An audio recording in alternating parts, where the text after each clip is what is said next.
There's a specific kind of suffering that happens when someone doesn't choose you. You know this pain, the replaying of conversations, the questions that circle endlessly, the quiet wondering what you did wrong. And beneath it all, the ache that won't quite leave. Why wasn't I enough?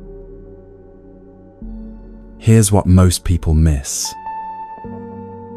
If someone doesn't choose you and you stay anyway, hoping, waiting, trying to earn what should be freely given, the suffering isn't coming from them anymore. It's coming from you. Not because you're broken or weak, but because you're doing something the Buddha warned against 25 centuries ago. He called it attachment. Not love, attachment. The quiet force that keeps you reaching for what's already gone, that turns care into craving, that makes you negotiate with reality instead of seeing it clearly. And here's the compassionate truth. You weren't taught how to recognize this. No one showed you the difference between loving someone and clinging to them. You're suffering not because you're doing something wrong, but because you're doing something human, something every person does until they learn another way. Tonight, 11 authentic Buddhist stories that reveal exactly what attachment is, where it comes from, and how it finally releases. Not harsh lessons, but mirrors, encounters with this same pain and the wisdom that transformed it. If it feels right, share where you're listening from below. The first teaching begins now.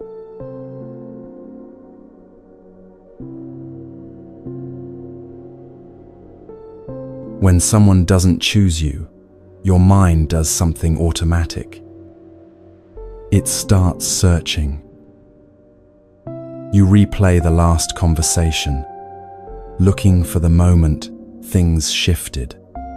You analyze text messages for hidden meanings. You wonder if you said too much or not enough, if you were too available or not present enough, if you gave too much or held back too long. The questions multiply faster than you can answer them, and beneath every question sits one deeper ache. What's wrong with me? This isn't overthinking. This is suffering, trying to understand itself. And here's what makes it so exhausting. You're not just hurting from their absence. You're hurting from the story your mind is building about what their absence means. 25 centuries ago, a monk named Vakali understood this suffering in a way that might surprise you. Vakali wasn't rejected by a romantic partner. He wasn't passed over for a position or abandoned by a friend. Vakali's attachment was to someone who actually cared for him deeply, the Buddha himself. Vakali had become a monk for one reason. He found the Buddha's physical presence so compelling that he couldn't bear to be away from it. The way the Buddha moved, the calm in his face, the grace in his gestures, Vakali was transfixed. He would position himself where he could watch the Buddha throughout the day. He memorized every detail of the Buddha's appearance. His entire practice became about proximity to this one person. The other monks noticed. They saw how Vakali barely meditated, rarely studied, hardly engaged with the teachings. He was physically present in the monastery, but mentally consumed with watching, waiting, making sure he could see the Buddha as much as possible. Then something shifted. The Buddha began spending more time in solitude, teaching smaller groups, traveling to remote areas. Vakali's access to him diminished. And as it did, Vakali became ill. Not with a disease you could diagnose. His body grew weak from an ache that had no physical source. He couldn't eat, couldn't sleep, couldn't find peace anywhere. The monastery's physicians examined him and found nothing wrong, yet Vakali continued to deteriorate. He withdrew to a small dwelling on Vulture Peak, too sick to function, too consumed with longing to recover. When word reached the Buddha that Vakali was dying, he went to see him. Imagine that moment. Vakali, wasted from months of suffering, suddenly seeing the person he'd been craving standing in his doorway. The relief must have been overwhelming. Finally, after all that absence, here was the presence he needed. But what the Buddha said next changed everything Vakali understood about his suffering. Vakali, what is there to see in this foul body? The Buddha's voice was gentle but direct. This body is subject to decay, to death, to dissolution. Why do you waste your energy clinging to it? Then he said the words that would become one of Buddhism's most important teachings. One who sees the Dhamma sees me. One who sees me sees the Dhamma. Vakali had been suffering not because the Buddha was absent, but because he was clinging to the wrong thing. He thought he needed the Buddha's physical presence. He thought his peace depended on being near this person, on seeing him, on having access to him. But the Buddha was pointing to something Vakali had missed entirely. What he actually needed wasn't a person, it was understanding. The teaching wasn't in the Buddha's face or form. It was in the truth the Buddha embodied, the wisdom he taught, the way of seeing reality clearly that he demonstrated.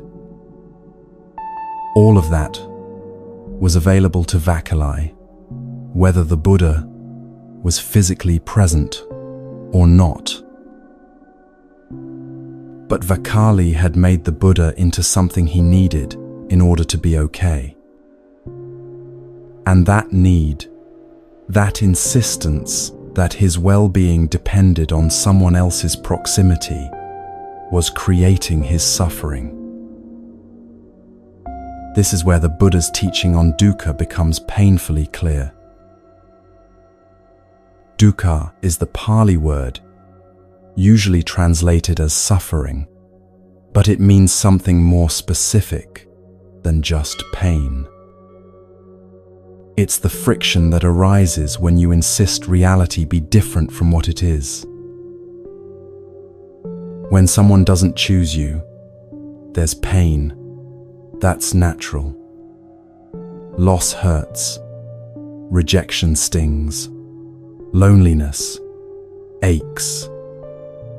These are unavoidable parts of being human, of caring about connection in a world where nothing stays the same.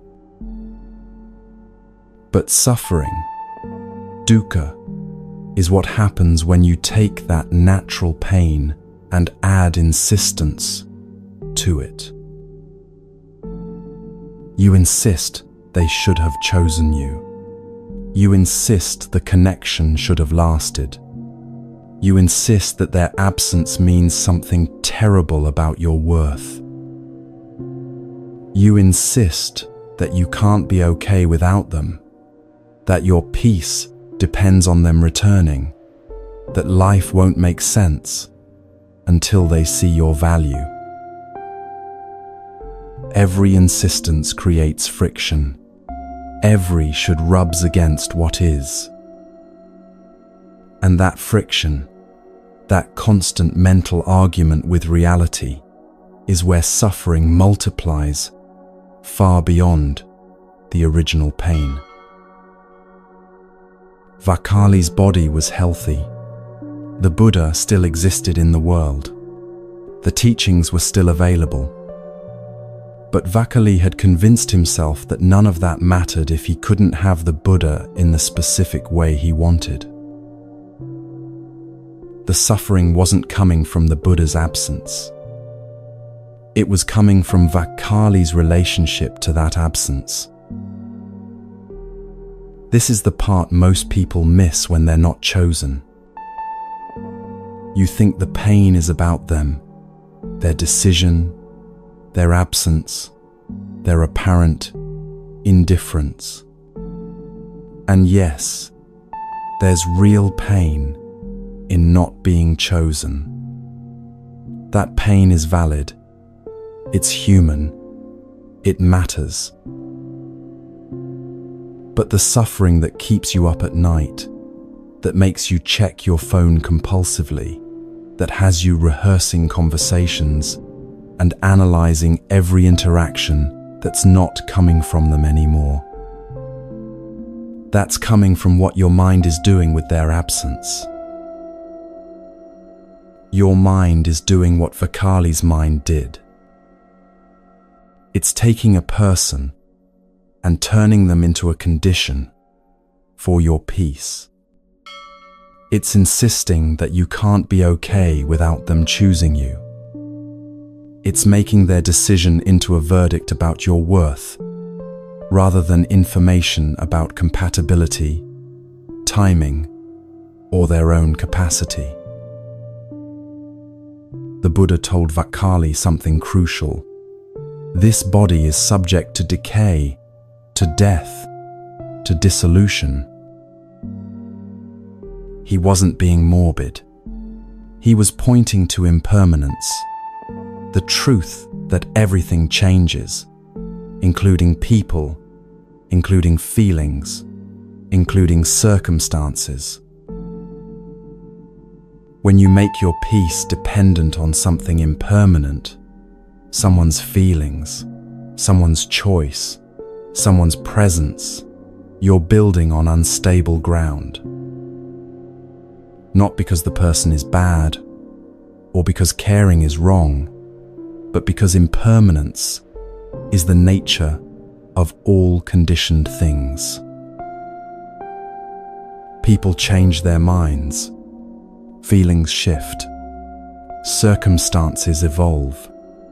What felt certain becomes uncertain. What felt permanent reveals itself as temporary. None of this is personal. None of this is punishment. This is just how reality works. But when you don't understand this, when you take impermanence personally, it feels like something is wrong with you. Vakali thought something was wrong with him when the Buddha spent less time visible to the monks. He didn't understand that the Buddha was simply doing what the Buddha needed to do, teaching, practicing, responding to circumstances as they arose. The Buddha's schedule had nothing to do with Vakali's worth, but Vakali had made it about his worth. He'd made the Buddha's presence into proof that he mattered, and the Buddha's absence into evidence that he didn't. You might be doing the same thing right now. Someone's decision not to choose you might have nothing to do with your value and everything to do with where they are, what they're capable of, what they're seeing or not seeing in their own life. But your mind takes their decision and turns it into a story about what's wrong with you. The Buddha's response to Vakali wasn't to convince him that he was worthy of being watched. It wasn't to spend more time with him or validate his need for proximity. The Buddha's response was to point Vakali toward a different relationship with presence and absence altogether. One who sees the Dharma sees me. What the Buddha was offering wasn't more access to his physical form. He was offering something that couldn't be taken away by distance or time, or changing circumstances. He was offering understanding. Understanding doesn't require someone else's cooperation. Understanding doesn't disappear when someone walks away. Understanding doesn't depend on being chosen, validated, or confirmed by another person. Understanding is what remains when everything else becomes impermanent. And what Vakali needed to understand was simple but profound. His suffering wasn't being created by the Buddha's absence. His suffering was being created by his insistence that the Buddha's presence was necessary for his peace. The moment Vakali heard those words, "One who sees the Dhamma sees me," something shifted. The teaching says that he immediately understood, not gradually, not over time, but in that instant. He saw what he'd been doing, mistaking the finger pointing at the moon for the moon itself, mistaking the person teaching truth for truth itself, mistaking proximity to the Buddha for the peace the Buddha was pointing toward. And in seeing this clearly, his suffering ended. Not because the Buddha promised to be more available, not because Vakali's circumstances changed, but because Vakali stopped arguing with reality. He stopped insisting that his peace required the Buddha's physical presence. He stopped making the Buddha responsible for his inner state. He stopped demanding that impermanent things remain permanent. This is what the Buddha meant by the first noble truth, the truth of suffering's existence. Suffering exists not because life is unfair, or because people are cruel, or because you're not good enough to be chosen. Suffering exists because human beings have a tendency to cling to what's impermanent, to demand that changing things stay fixed, to make their peace conditional on circumstances they can't control. When someone doesn't choose you, the pain of that is real. You don't need to deny it or transcend it or spiritually bypass it. But the suffering that compounds that pain, the endless questioning, the self-blame, the desperate analyzing, the insistence that you can't be okay until they change their mind, that suffering is optional. Not easy to release, but optional. It's optional because it's being created by something you're doing internally, not by what they did externally. You're doing what Vakali did, taking a person and making them into a requirement for your peace, taking their choice and turning it into a commentary on your worth. Taking impermanence and treating it like permanence should have been possible if only you'd been enough. The teaching here isn't that you should stop caring. It's not that connection doesn't matter or that loss shouldn't hurt.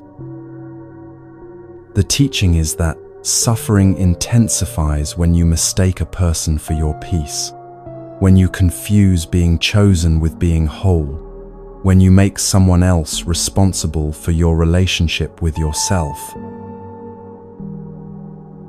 Vakali recovered, not because the Buddha started spending more time with him, but because he stopped needing the Buddha to be different than he was. He learned to access the teaching without requiring the teacher's constant physical presence. He learned to find peace that didn't depend on circumstances aligning perfectly. He learned the difference between appreciating someone and clinging to them. And in learning that difference, he discovered something unexpected: freedom. Not freedom from caring about the Buddha, but freedom from suffering over the Buddha's absence. Not freedom from wanting connection, but freedom from making connection a condition for inner peace. This is where the path begins, not in being chosen, but in understanding why not being chosen creates the specific suffering you're experiencing. Because once you understand the mechanics of your suffering, once you see what your mind is actually doing that creates this friction, you have a choice you didn't have before. You can keep insisting reality be different, or you can start learning to meet reality as it is. One path leads to more suffering. The other leads somewhere unexpected. But first, you need to understand what attachment actually is and why the Buddha warned against it so strongly.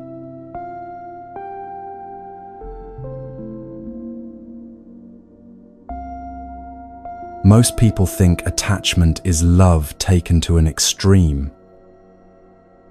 They think, I love this person so much that I've become attached. I care so deeply that I can't let go. My feelings are so strong that I'm suffering when they're not here. But Buddhism makes a distinction that changes everything. Attachment isn't love grown too large.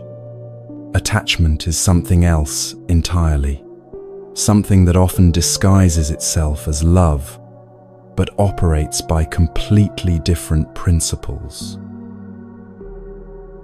The Buddha had a half-brother named Nanda who learned this distinction in a way he never expected.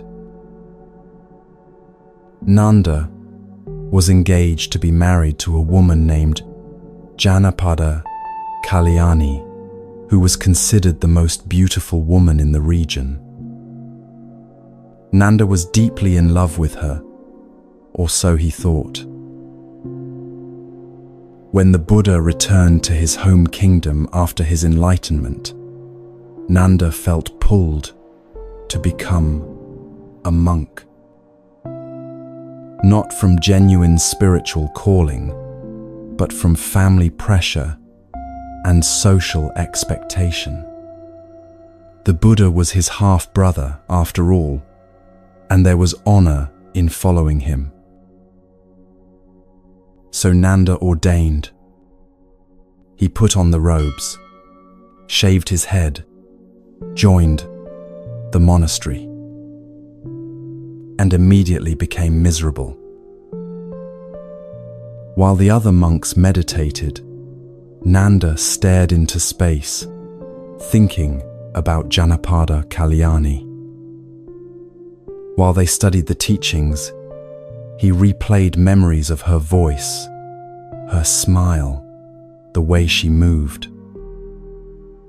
While they practiced mindfulness, his mind was entirely consumed with images of her face. He couldn't eat properly because longing sat heavy in his stomach. He couldn't sleep because desire kept him awake at night. He couldn't focus on anything except the aching absence of the woman he'd left behind.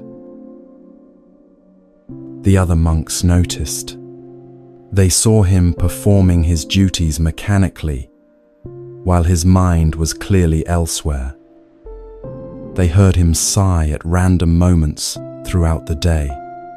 They watched him grow thin and withdrawn, going through the motions of monastic life while suffering intensely inside.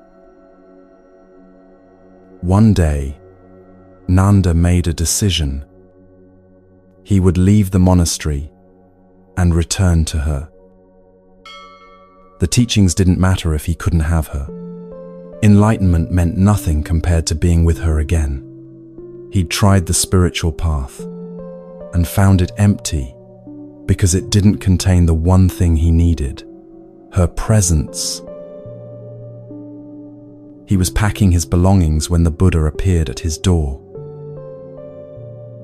"Come walk with me," the Buddha said simply. Nanda followed, assuming the Buddha would give him a lecture about commitment or discipline or the importance of the spiritual path. Instead, the Buddha took him to a remote hillside where they sat together in silence for a while. Then the Buddha asked a strange question. "Nanda, when you think of Janapada Kalyani, what do you see?" Nanda described her in detail. Her beauty, her grace, the way being near her made everything else fade away. The Buddha listened without judgment, then said, "I want to show you something."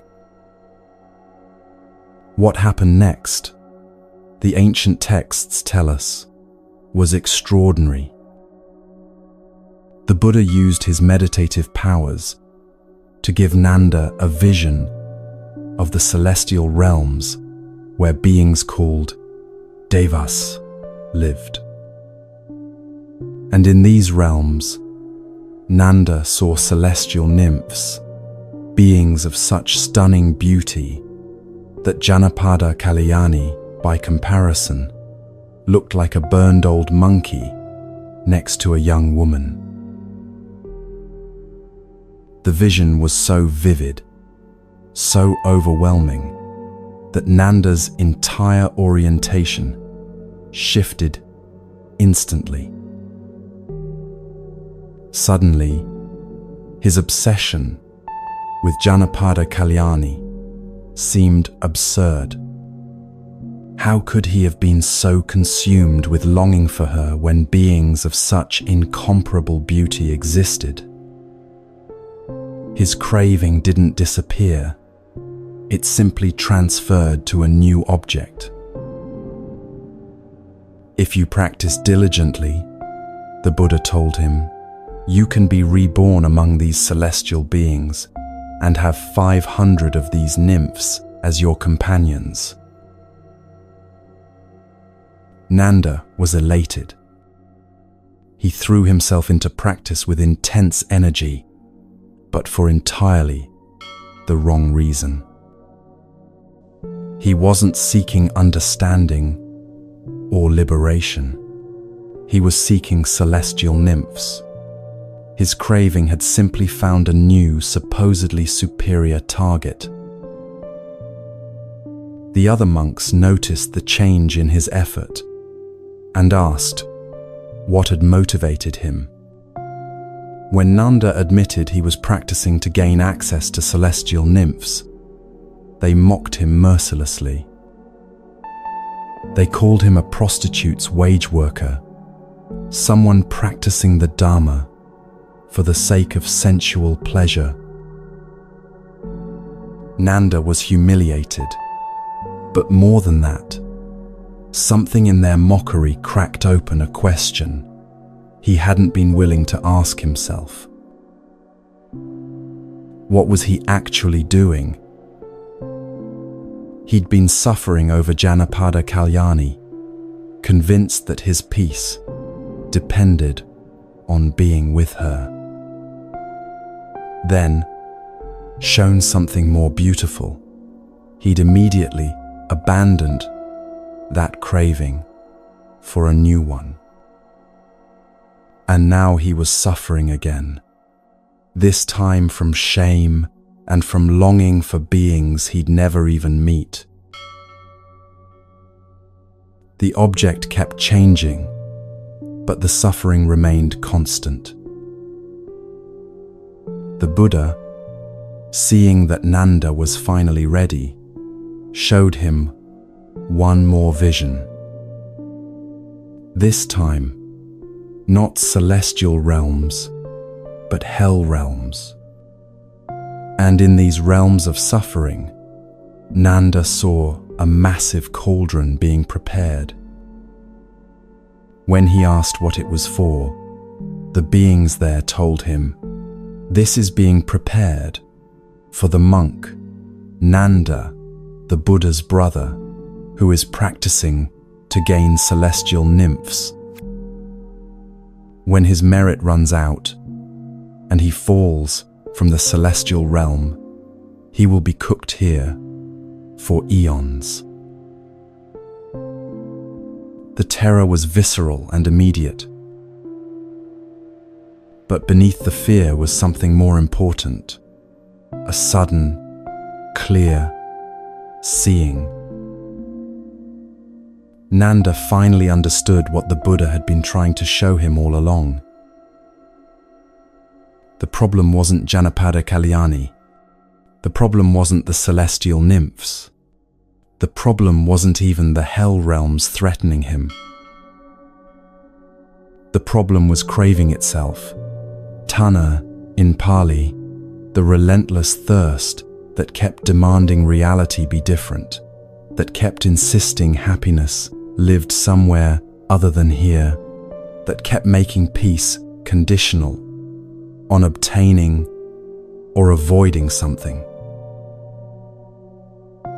Whether he craved his former fiancée, or celestial beings, or escape from hell, didn't matter.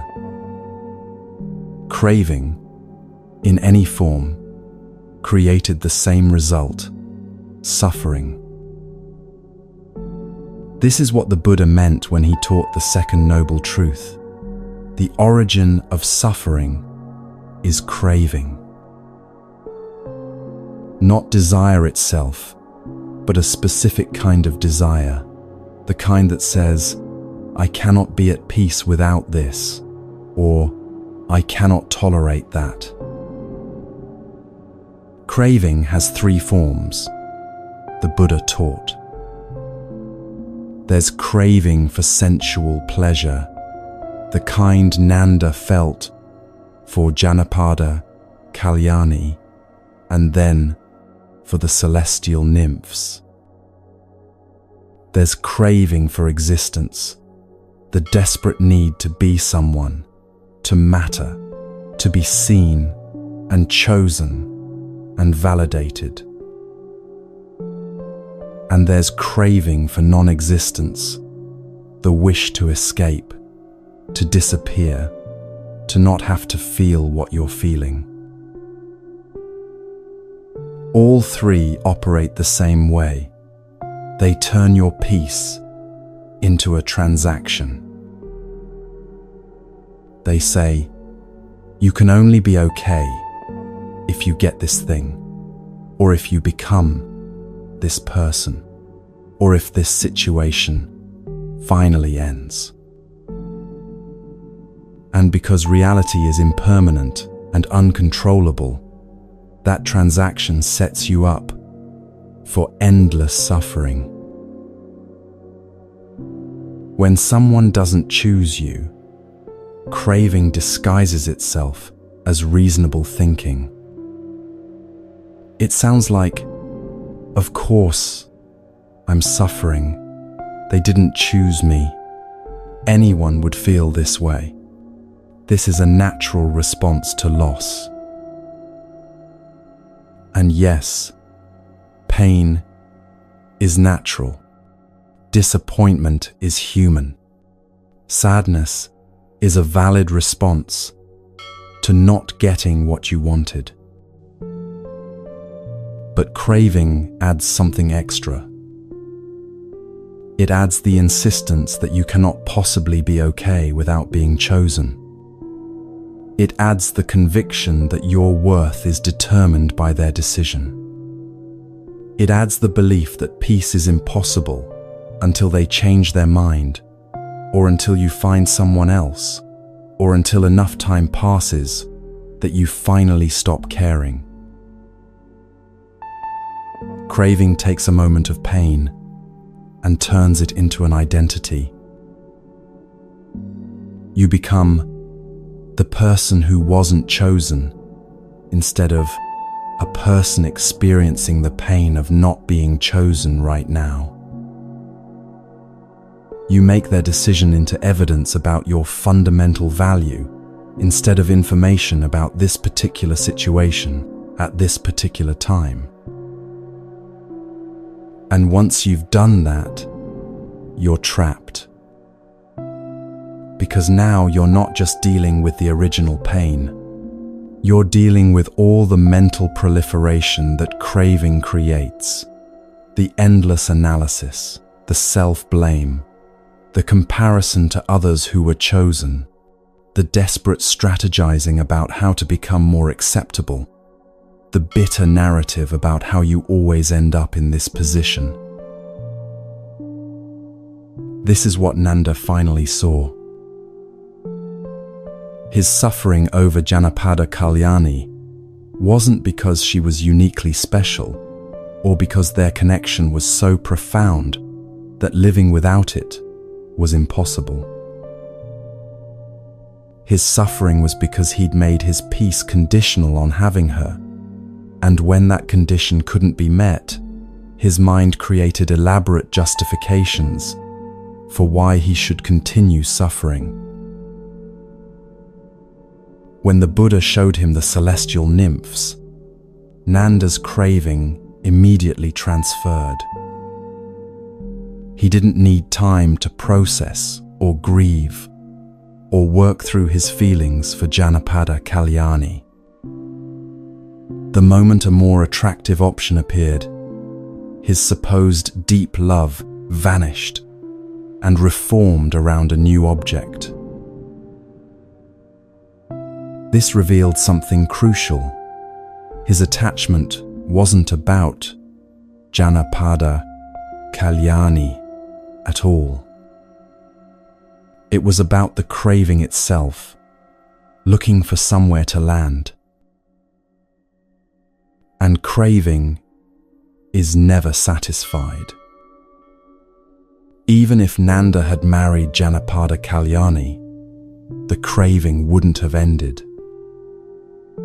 It would have found new forms, craving for her to be different, craving for the relationship to feel like it did in the beginning, craving for the anxiety about losing her to finally quiet down. Even if someone chooses you, craving doesn't stop. It just changes what it's craving for. This is why the Buddha taught that the problem isn't the object of desire, but the relationship to desire itself. Love, in its pure form, doesn't demand. It appreciates without clinging. It values without controlling. It wishes well-being for the other person without making that well-being a condition for your own peace. Attachment does the opposite. Attachment says, I need you to be a certain way, so I can be okay. I need you to choose me, so I can feel worthy. I need you to stay so I can feel secure. I need you to love me in the specific way I want to be loved, or else I'll suffer. Notice the I need in all of those. That's craving speaking, not love. Love can coexist with loss. You can love someone and accept that they're not choosing you. You can value connection and simultaneously recognize when connection isn't reciprocated. You can feel sadness about an ending without making that ending into a catastrophe about your worth.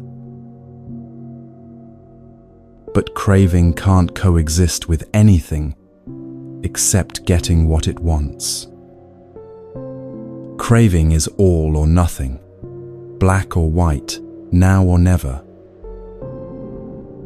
And because reality rarely gives us exactly what we want, exactly when we want it, in exactly the form we want it, craving guarantees suffering. After Nanda saw the hell realms, something fundamental shifted in him. He didn't try to replace his craving for celestial nymphs with craving for something else. He didn't attempt to force himself to stop wanting what he wanted. Instead, he started investigating craving itself. He began noticing how it arose in his mind, the sudden tightening, the mental reaching, the subtle or not so subtle demand that this moment be different from what it is. He noticed how craving always came with a story. I need this because, or I can't be happy unless, or this will finally make me feel. And most importantly, he noticed that every time he believed these stories, suffering followed.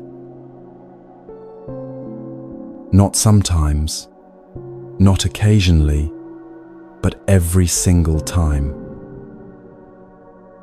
The texts tell us that Nanda eventually became an arahant, fully enlightened, completely free from craving. Not because he got what he wanted or because he transcended all desire, but because he understood craving so thoroughly that it lost its power over him. He saw it arising anew. This is just craving. It's not truth. It's not wisdom. It's a conditioned pattern that will create suffering if I believe it and act from it. And in that seeing, in that clear recognition of what craving actually is, freedom became possible. When someone doesn't choose you, you have the same opportunity Nanda had. You can keep feeding the craving, analyzing why they didn't choose you, comparing yourself to whoever they did choose, trying to figure out how to become more acceptable, rehearsing what you should have said or done differently. Or you can start investigating the craving itself. What does it feel like in your body when you're craving their attention, their choice, their validation? Where do you feel it? In your chest, your throat, your stomach? What thoughts come with it? What stories does your mind tell about why this craving is justified or necessary or different from all other cravings. The investigation isn't about making the craving wrong. It's about seeing it clearly. Because what you see clearly loses its power to control you unconsciously. Nanda's freedom didn't come from Janapada Kalyani finally choosing him, or from obtaining celestial nymphs, or from avoiding hell. His freedom came from understanding that all of his suffering, every bit of it, was being created by his relationship to wanting, not by whether he got what he wanted. The moment you understand this in your own experience, something shifts. Not immediately, not dramatically, but definitely. You start to notice craving as it arises, rather than being consumed by it. You start to recognize the difference between genuine care and desperate grasping. You start to see that your peace doesn't actually depend on being chosen. It depends on releasing the insistence that you must be chosen in order to be okay. And once you see that clearly, the path forward becomes obvious. Not easy, but obvious. Because you finally understand what the Buddha was teaching. The problem was never that you weren't chosen. The problem was making being chosen into a requirement for your peace. And requirements, when reality doesn't meet them, create only one thing: suffering.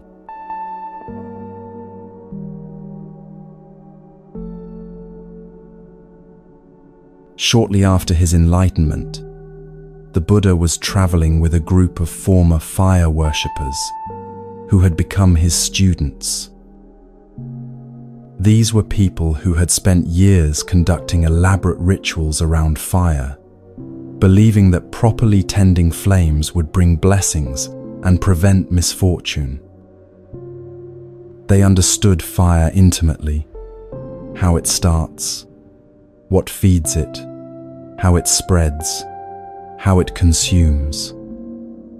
They knew that fire was never static, always hungry, always seeking fuel. The Buddha brought them to a hillside and began teaching in language they would understand. "Monks," he said, "all is burning. Not some things, not just certain experiences, all of it. The eye is burning. Forms are burning. Eye consciousness is burning. Eye contact is burning. Whatever feeling arises with eye contact as condition, pleasant, painful, or neither pleasant nor painful, that too is burning." He went through each sense systematically. The ear is burning, sounds are burning. The nose is burning. The tongue is burning. Tastes are burning. The body is burning. Tactile objects are burning. The mind is burning. Thoughts are burning. Everything you experience through your senses, everything you think about, everything you feel, all of it burning. The monks must have felt the weight of this teaching settling over them. They had spent years trying to control external fires, conducting rituals to appease flame, believing that if they just performed the ceremonies correctly, they could prevent burning. Now the Buddha was telling them that the real fire wasn't outside. It was internal, continuous, burning through every moment of experience. Then he asked the question that makes this teaching cut to the core. Burning with what? The monks leaned in, waiting. Burning with the fire of greed, with the fire of hatred, with the fire of delusion. Burning with birth, aging, and death, with sorrow, lamentation, pain, grief, and despair. This wasn't poetry. This was description. The Buddha was naming the exact experience of internal burning that every human knows but rarely understands. And if you've ever chased someone who doesn't choose you, you know exactly what this burning feels like. Your chest burns with longing every time you think about them. Your mind burns with obsessive thinking, analyzing every interaction, every word, every silence. Your body burns with anxiety when you see they've read your message but haven't responded. There's a specific exhaustion that comes from this kind of chasing. Not the physical tiredness of running after something, but the deeper depletion of constantly reaching for what moves away, constantly hoping for what doesn't come, constantly offering yourself to someone who isn't receiving. You check your phone even though you know there won't be a message. You replay conversations looking for signs you might have missed. You adjust your behavior, your appearance, your availability, hoping that if you just get the formula right, they'll finally choose you. And beneath all of this activity is a question that burns. What do I need to do to make them see me? The Buddha's fire sermon reveals something crucial about what's actually happening when you chase. This burning isn't coming from the other person. They're not setting you on fire. You're burning from the inside, from 3 specific fires the Buddha named. The first fire is greed, the grasping, demanding quality of wanting. When you chase someone who doesn't choose you, the greed is obvious. You want them, you crave their attention, you desire their choice. This wanting feels natural, even justified. Of course you want them. They matter to you. You feel connection. You see potential. But greed in the Buddhist sense isn't just wanting. It's the insistence that you must have what you want, the refusal to accept reality when reality says no. You can want something and simultaneously accept that you don't have it. That's disappointment, which is natural and temporary. But greed adds the demand. Reality is wrong for not giving me this, and I will not accept this outcome, and I will keep reaching until I get what I want. That demand keeps the fire burning. Every text you send hoping for a different response, fuel for the fire of greed. Every time you refresh their social media to see what they're doing, more fuel. Every mental rehearsal of what you should have said or could still say, fuel. Every attempt to become more attractive, more interesting, more available, fuel. the fire grows hotter with each addition. You might notice this in your body, the tightness in your chest when you think about them, the restlessness that makes it hard to focus on anything else, the way your heart races when their name appears on your screen. This physical burning is the manifestation of greed working through your system. It's not metaphorical. Your nervous system is actually activated. Your stress hormones are elevated. Your body is in a state of constant reaching. The second fire is hatred, but not in the way you might expect. You might not think you hate the person who doesn't choose you. In fact, you probably believe you care about them deeply.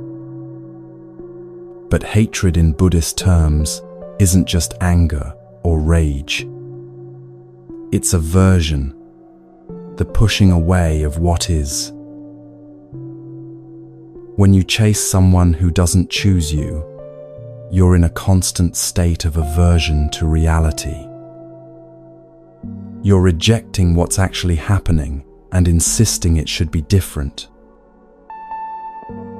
This rejection burns. It creates a constant friction between what is and what you demand should be.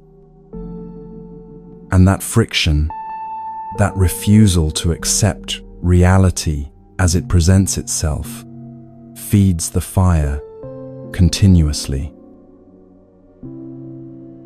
You can feel this friction in the way your mind argues with itself. One part says, "They're not interested," and another part immediately counters, "But maybe they're just busy," or "Maybe they're afraid," or "Maybe I just need to try one more time." This internal argument is the fire of aversion burning through your mental space. It consumes enormous energy because you're fighting with reality moment by moment, refusing to let things be as they are. Sometimes the aversion turns toward yourself. You hate that you can't let go, hate that you're still thinking about them, hate that you're behaving in ways that feel desperate or undignified. That self-directed aversion is also fuel for the fire. Every time you criticize yourself for still caring, every time you judge yourself for not being over it yet, you're adding another log to the blaze. The third fire is delusion, and this might be the most important of all. Delusion here doesn't mean you're stupid or out of touch with reality. It means you're misunderstanding something fundamental about how things work. When you chase what doesn't choose you, the delusion usually takes one of several forms. You might believe that if you just try hard enough, they'll eventually see your value. This is delusion about control, the belief that your effort can override someone else's lack of interest. You might believe that being chosen by them will solve something essential about your life. This is delusion about where peace comes from, the belief that external validation creates internal stability. You might believe that you can't be okay without them choosing you. This is delusion about your own wholeness, the belief that another person's decision determines your fundamental worth or capacity for peace. All of these delusions feed the fire because they keep you engaged with a false narrative about what's happening and what's possible. Delusion is particularly insidious because it sounds so reasonable. Your mind constructs elaborate justifications for why this situation is different, why your efforts will eventually pay off, why waiting just a little longer makes sense. But underneath all the reasonable-sounding thoughts is a fundamental misunderstanding. You believe you can make someone choose you through force of will, or depth of feeling, or strategic behavior. You can't. You never could. And every moment you believe you can is a moment you're feeding the fire of delusion. The monks listening to the fire sermon understood something crucial from their years of working with actual fire. They knew that you don't need to destroy fire or fight against it. You simply stop feeding it, and it takes care of itself. Fire needs fuel to burn. Without fuel, fire goes out naturally, not because you forced it out or smothered it, but because nothing remains to feed it. When you chase what doesn't choose you, you are the one adding fuel. You're not just passively experiencing the burning, you're actively maintaining it. This is where the Buddha's teaching becomes profoundly empowering. Because if you're the one feeding the fire, you're also the one who can stop. This is the Buddha's teaching on cessation, the third noble truth. Suffering doesn't end because you achieve some special state or transcend your humanity, or convince yourself not to care. Suffering ends when you stop creating it.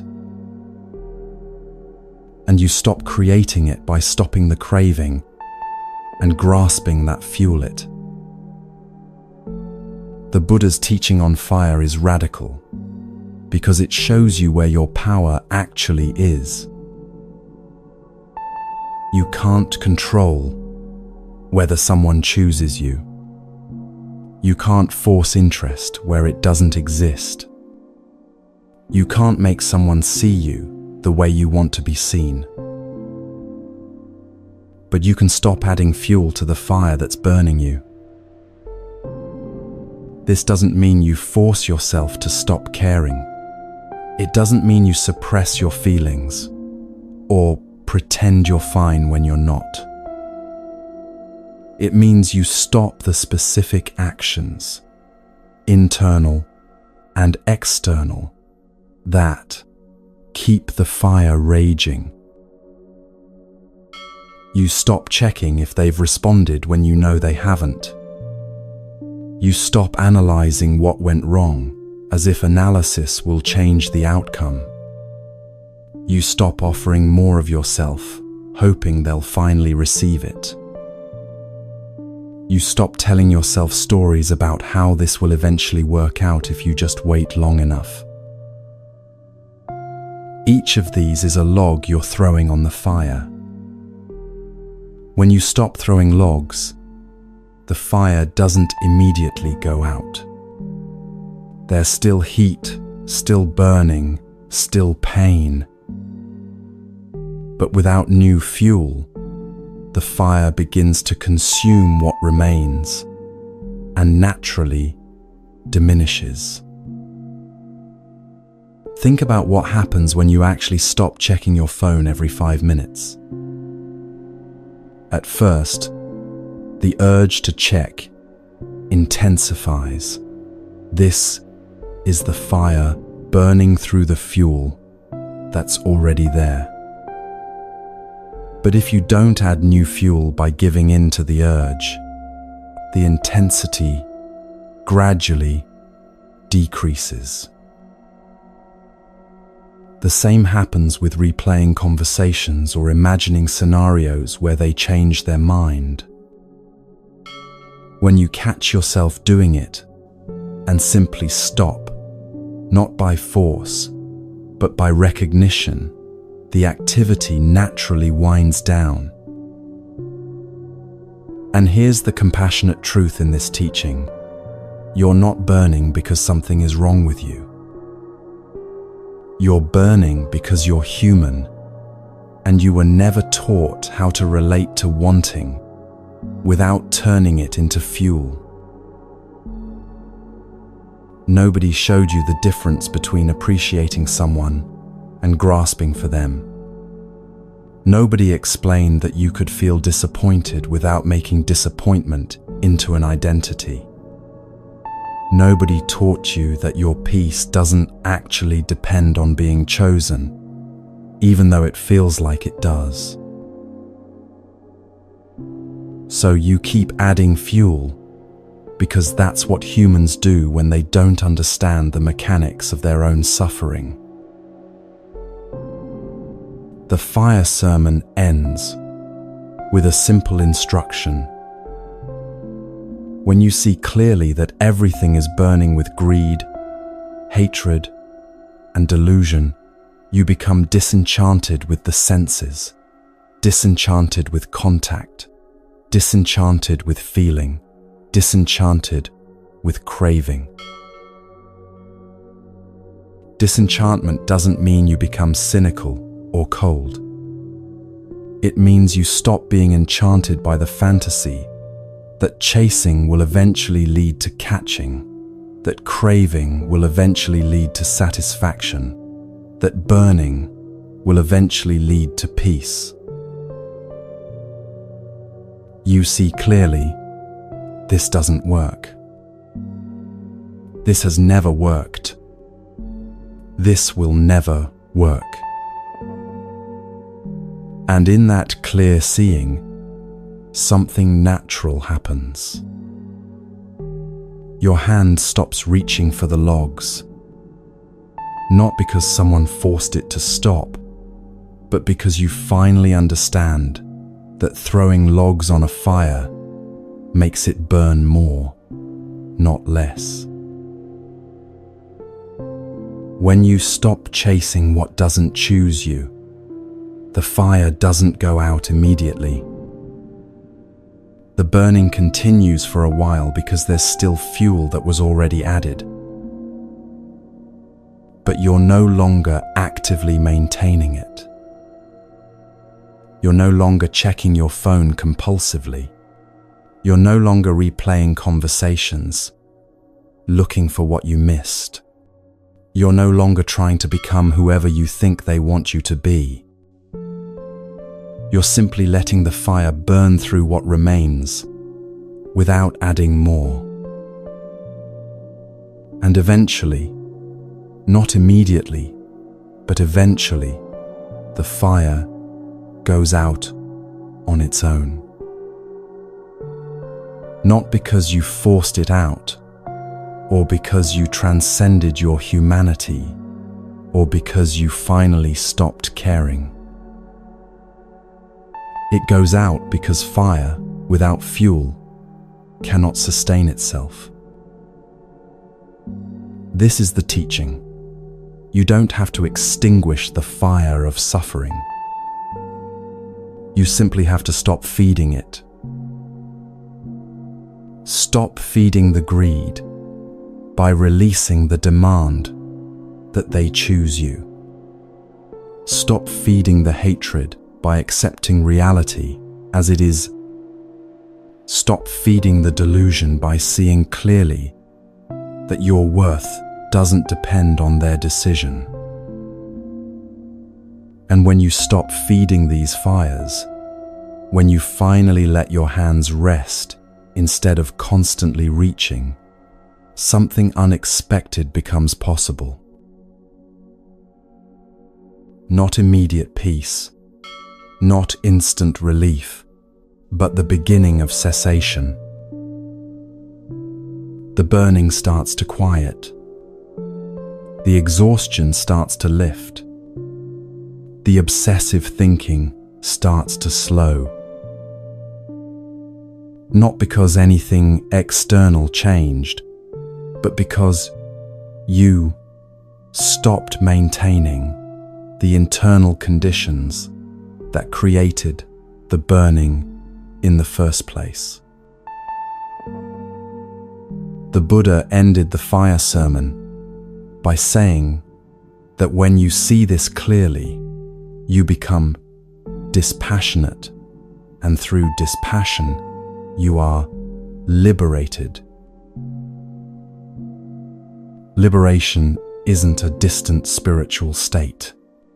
It's what remains when you stop burning yourself with craving, aversion, and delusion. It's the natural coolness that appears when fire is no longer being fed. It's the spaciousness that emerges when your energy is no longer consumed by constant reaching.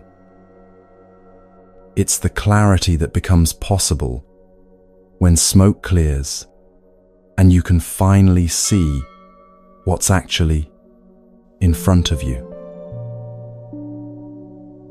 And the path to that liberation begins the moment you recognize, I am feeding this fire and I can stop.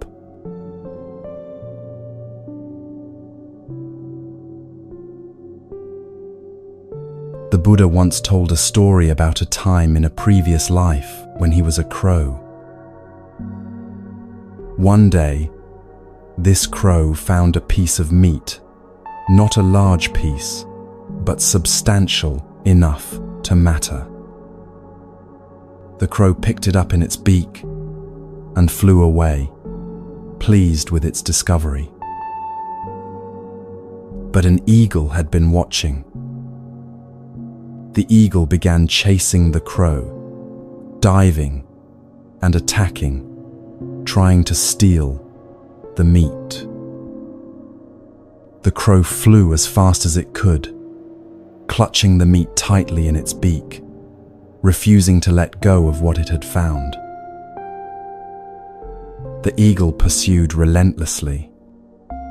It struck the crow with its talons, tore at the crow's wings, attacked again and again. The crow's body became battered and bloodied from the assault, but still it held on to the meat. This went on for a long time, the crow desperately trying to escape while holding the meat, the eagle violently pursuing. The crow grew exhausted from the effort of flying while being attacked, from the pain of its injuries, from the terror of being hunted. Finally, the crow could hold on no longer. Not because it chose to let go, but because it was too depleted to keep grasping. The meat fell from its beak and dropped to the ground below. And the moment the meat fell, something extraordinary happened. The eagle stopped chasing. It dove down to claim the meat on the ground and flew away, no longer interested in the crow at all. The crow, now flying without the burden of the meat and without the threat of the eagle, found itself suddenly free. The attack ceased. The pursuit ended. The terror dissolved. In that moment, the crow understood something profound. The suffering hadn't been caused by the eagle. The suffering had been caused by holding on to the meat. The Buddha ended the story by saying, I was that crow. Attachment is the meat. Let it go.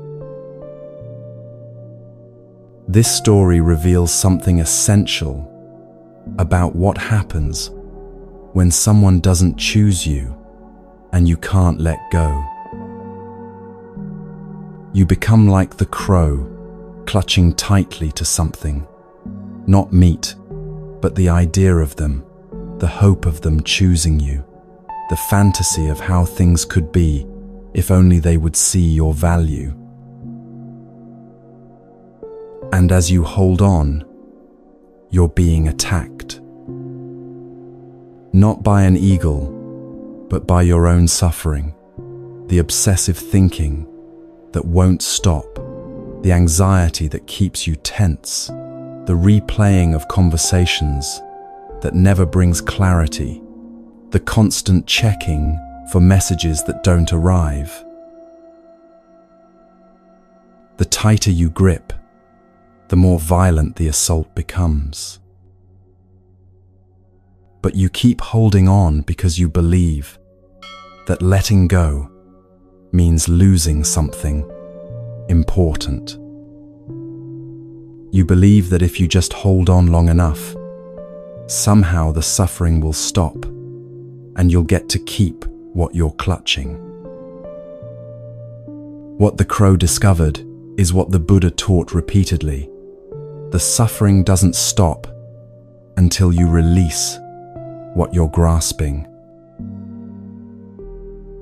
Most people misunderstand what letting go means in Buddhism. They think it means you stop caring. They think it means you become cold or indifferent or detached in a way that makes you less human. They think it means giving up on love, on connection, on the possibility of meaningful relationship. But that's not what letting go means at all. Letting go doesn't mean you stop caring about the person who didn't choose you. It means you stop making your peace conditional on them choosing you. Letting go doesn't mean you become emotionally numb. It means you stop demanding that reality be different from what it is. Letting go doesn't mean you'll never feel pain again. It means you stop creating additional suffering by arguing with the pain that's already here. The crow in the story didn't stop being a crow when it released the meat. It didn't transcend its nature or become something other than what it was. It simply stopped clutching something that was causing it to be attacked. And in that release, it found freedom, not from being a crow, but from the suffering that came from holding on. When someone doesn't choose you, there's real loss involved. You lose the possibility you imagined. You lose the future you were hoping for. You lose the connection you valued, at least in the form you wanted it to take. That loss is painful, and the pain is valid. Letting go doesn't erase that pain or make it disappear. What letting go does is stop you from adding layers of suffering on top of the pain. Think about the crow's experience. There was the meat, a real thing it had found and wanted to keep. Losing the meat involved genuine loss. The crow would go hungry, at least for a while. But the suffering, the attacks, the injuries, the exhaustion, the terror, all of that was created by holding on, not by the loss itself. When the crow released the meat, it still didn't have the meat. The loss remained, but the suffering ended. This is the distinction the Buddha kept pointing to. Pain is inevitable, but suffering is created by our relationship to pain. When you let go of someone who didn't choose you, the disappointment doesn't vanish. The sadness about what might have been doesn't disappear. The grief over the ending of possibility remains for a time. But the suffering, the constant mental torture, the obsessive analysis, the self-blame, the desperate grasping for what isn't there, that can end. It ends not when circumstances change, but when you stop clutching. Most people resist letting go because they confuse it with giving up. They think, if I let go, I'm admitting defeat. I'm saying they were right not to choose me. I'm accepting that I'm not enough.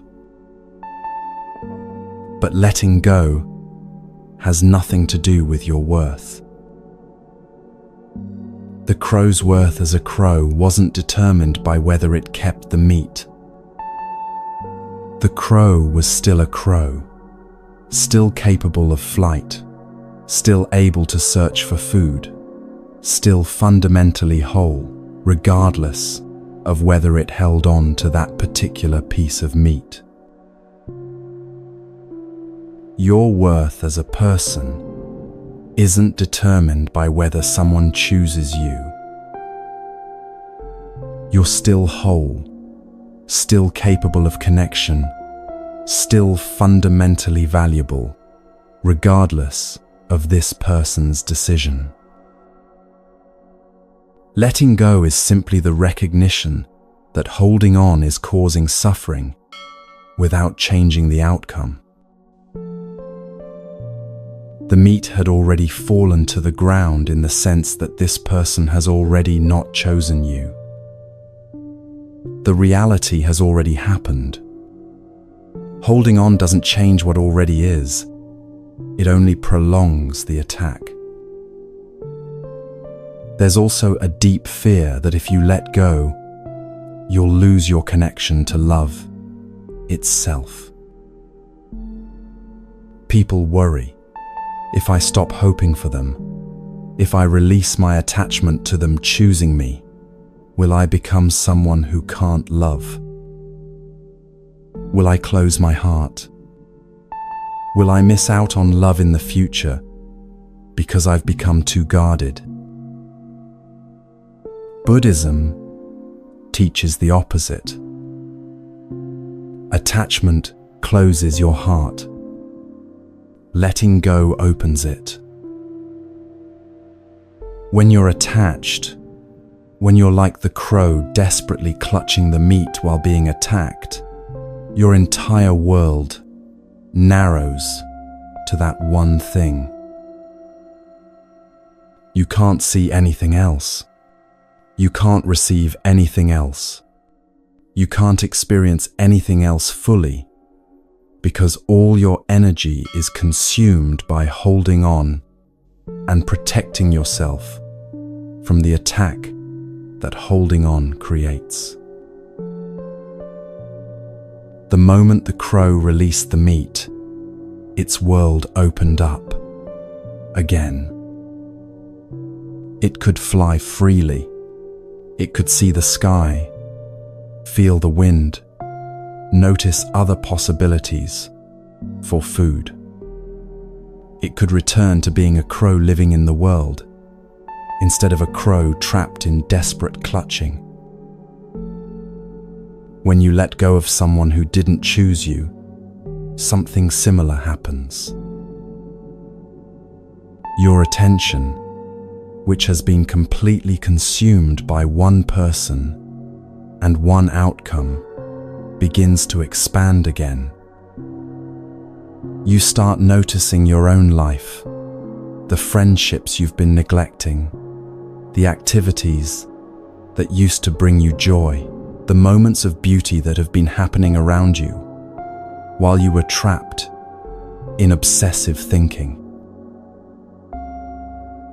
You become available for connection again, not necessarily romantic connection, though that may come, but connection to yourself, to others, to the present moment.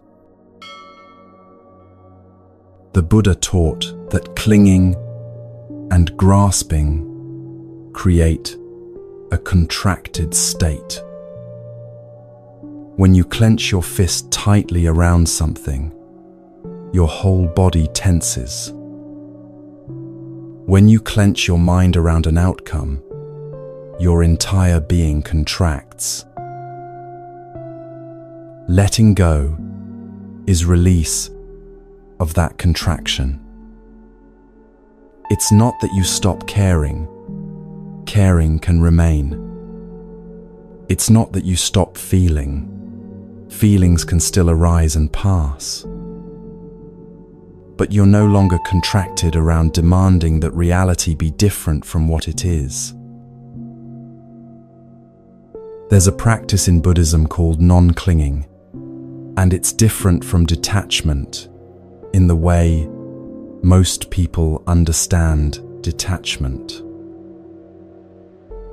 Detachment, as commonly understood, suggests you step back from life, that you stop engaging, that you protect yourself by not caring. Non-clinging means you engage fully with life. You allow yourself to care. You remain open to connection, but you don't grasp. You appreciate without possessing. You value without demanding.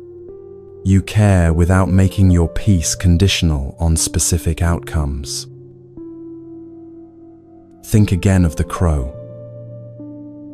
After releasing the meat and escaping the eagle, the crow didn't stop eating.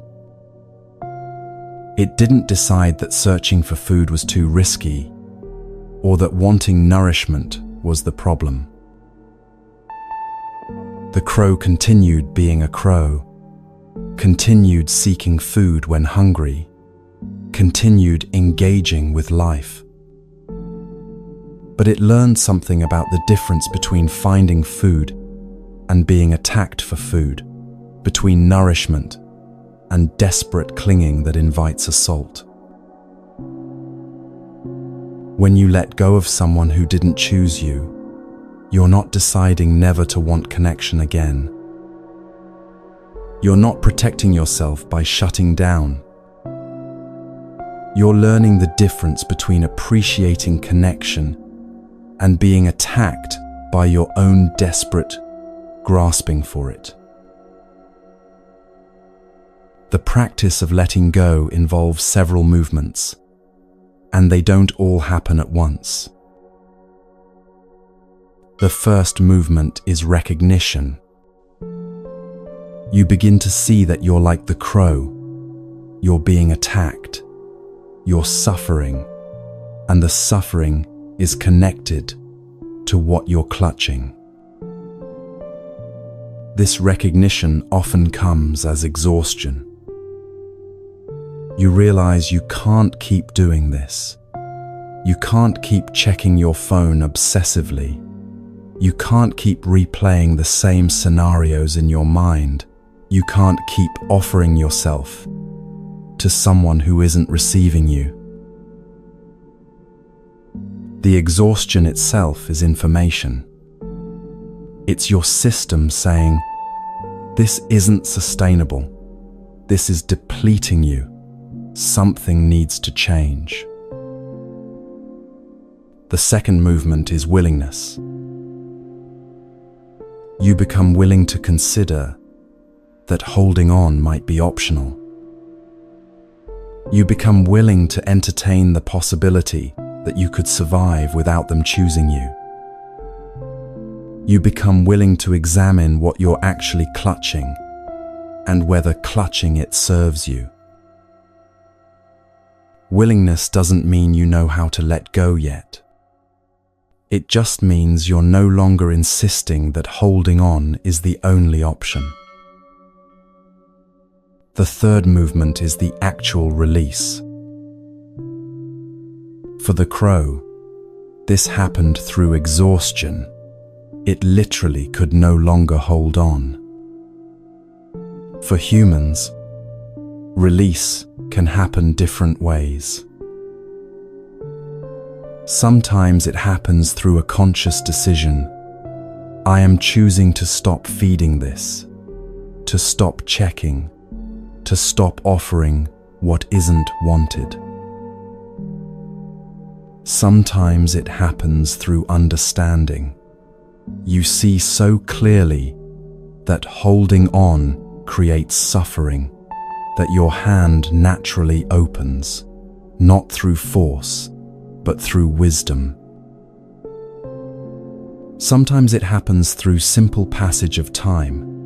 One day you realize you haven't thought about them in hours, and the clutching has loosened without you noticing exactly when it happened. The release rarely feels victorious or empowering in the moment. For the crow, the release came from depletion, not from strength. The meat fell because the crow couldn't hold it anymore, not because the crow made some heroic decision to let go. Sometimes that's how it is for us too. We don't let go because we've achieved some enlightened state where we're above caring. We let go because we're finally too tired to hold on, because the suffering has become more unbearable than the fear of letting go. And that's okay. The Buddha wasn't teaching perfection. He was teaching release from suffering.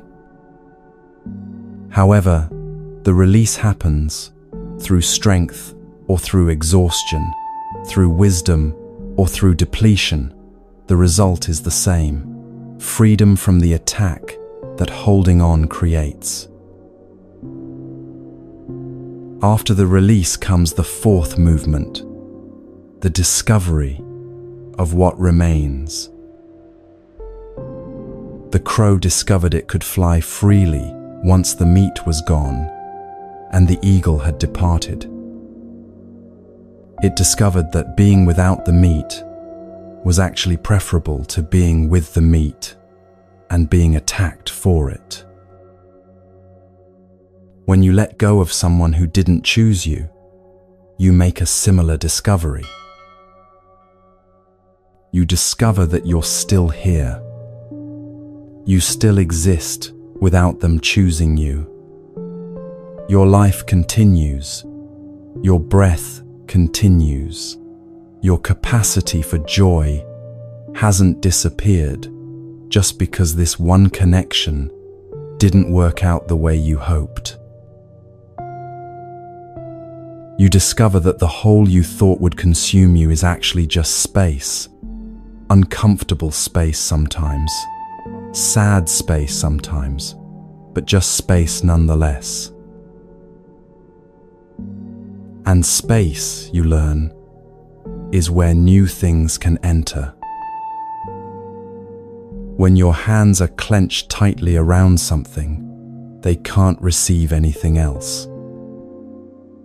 When they open, when they release, they become available again. This doesn't mean you immediately find someone else, or that you stop caring about the person who didn't choose you. It means your life is no longer consumed by desperate clutching, and in that non-consumption, you have energy available for other things, for yourself, for healing, for growth, for presence with what's actually here, rather than constant yearning for what isn't. The Buddha emphasized that letting go is a practice, not a one-time event. You might let go and then find yourself clutching again. You might release and then grab back. You might think you've let go, only to discover layers of holding on that you didn't see before. This isn't failure. This is the nature of practice. Each time you recognize you're clutching, and each time you practice releasing, you're training yourself in a new way of relating to loss, to disappointment, to not getting what you want. You're learning that you can survive without clutching. You're discovering that letting go doesn't destroy you. You're experiencing directly that release brings relief, even when it also brings sadness. Over time, the practice becomes more natural. You notice clutching arising sooner. You recognize the signs, the tightness in your chest, the obsessive quality of your thoughts, the way you're scanning for information that will change the reality you don't want to accept. And you remember, this is like the crow holding the meat while being attacked.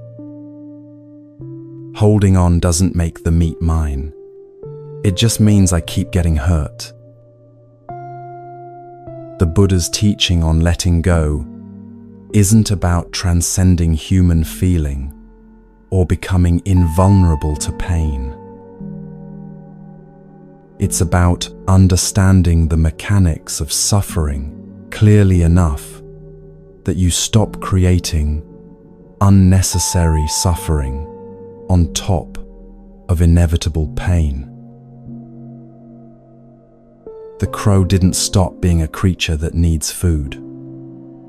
It didn't transcend hunger or become beyond the need for nourishment. But it learned that being attacked while trying to keep food is worse than letting food go and finding peace. You don't stop being someone who wants connection and love. You don't transcend the human need for belonging and being chosen.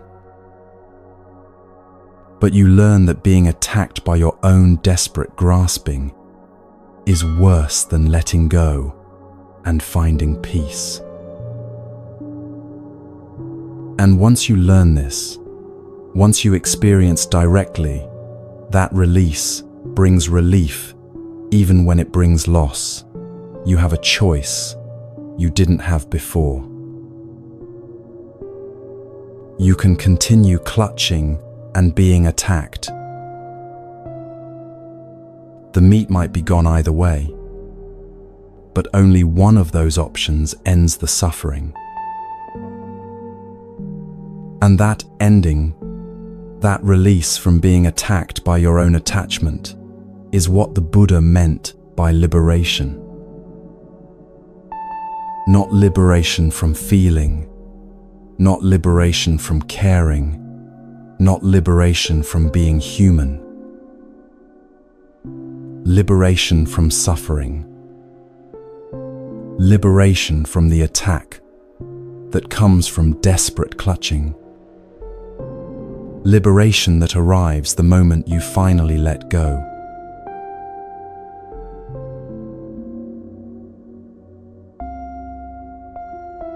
Among the Buddha's disciples, there was a monk named Channa who was impossible.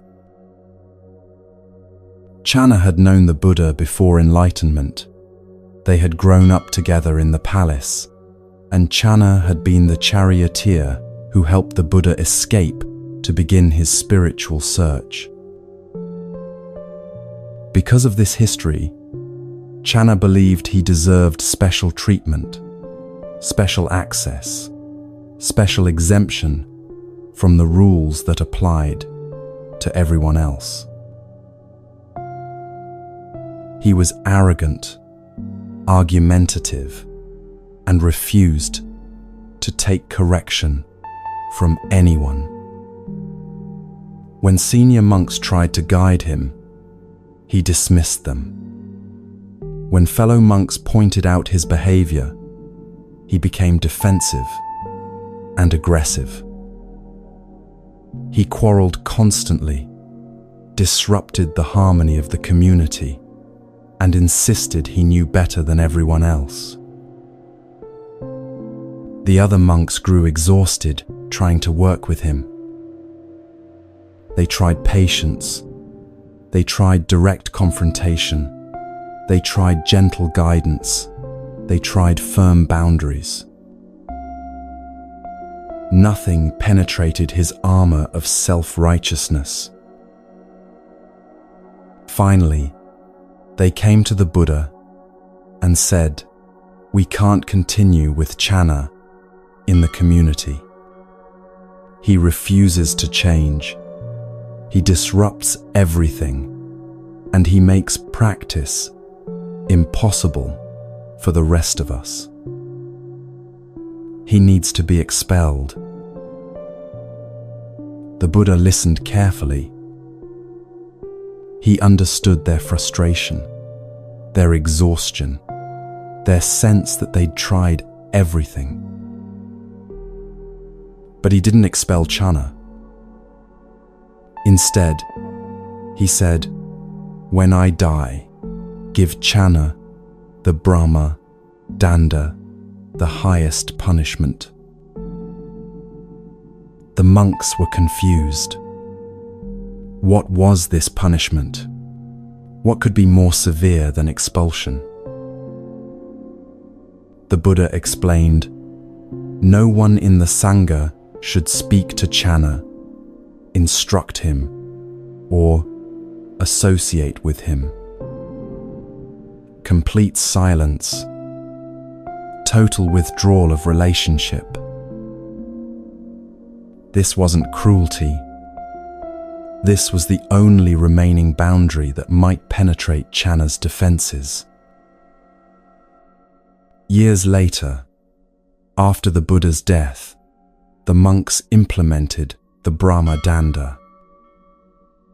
They stopped speaking to Channa, stopped responding to his provocations, stopped engaging with his arguments.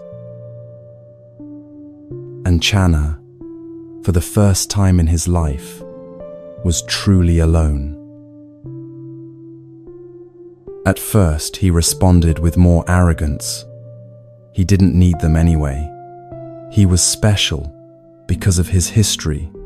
With the Buddha, their silence proved they were the problem, not him. But as days turned into weeks and weeks into months, something began to crack. Without anyone to argue with, he had to sit with his own mind. Without anyone to blame, he had to look at his own behavior. Without anyone reflecting back his specialness, he had to face his own suffering. The solitude became a mirror. And in that mirror, for the first time, Channa saw himself clearly, not the special person he'd been telling himself he was, but an arrogant, defensive, suffering human being who'd been pushing everyone away because he was afraid of being ordinary. He broke down completely. The texts say he wept, overcome with the recognition of how much harm he'd caused, how much pain he'd been carrying, how isolated he'd made himself through his behavior. He went to the senior monk Ananda and said, "I've been impossible. I know this now. Please teach me." And Ananda, seeing that Channa had finally become teachable, lifted the Brahma Danda and began instructing him. Channa practiced with humility for the first time in his life. And through that practice, the texts tell us, He became fully enlightened, completely freed from the suffering that had driven his arrogance all along. This story reveals something crucial about what happens after someone doesn't choose you. You might find yourself alone, not because you're being punished, but because sometimes solitude is exactly what allows you to see clearly. Most people fear being alone after not being chosen. The fear sounds like this: if I'm alone, it proves I'm unlovable. If no one chooses me, something must be fundamentally wrong with me. If I end up by myself, I've failed at the most basic human task of connection.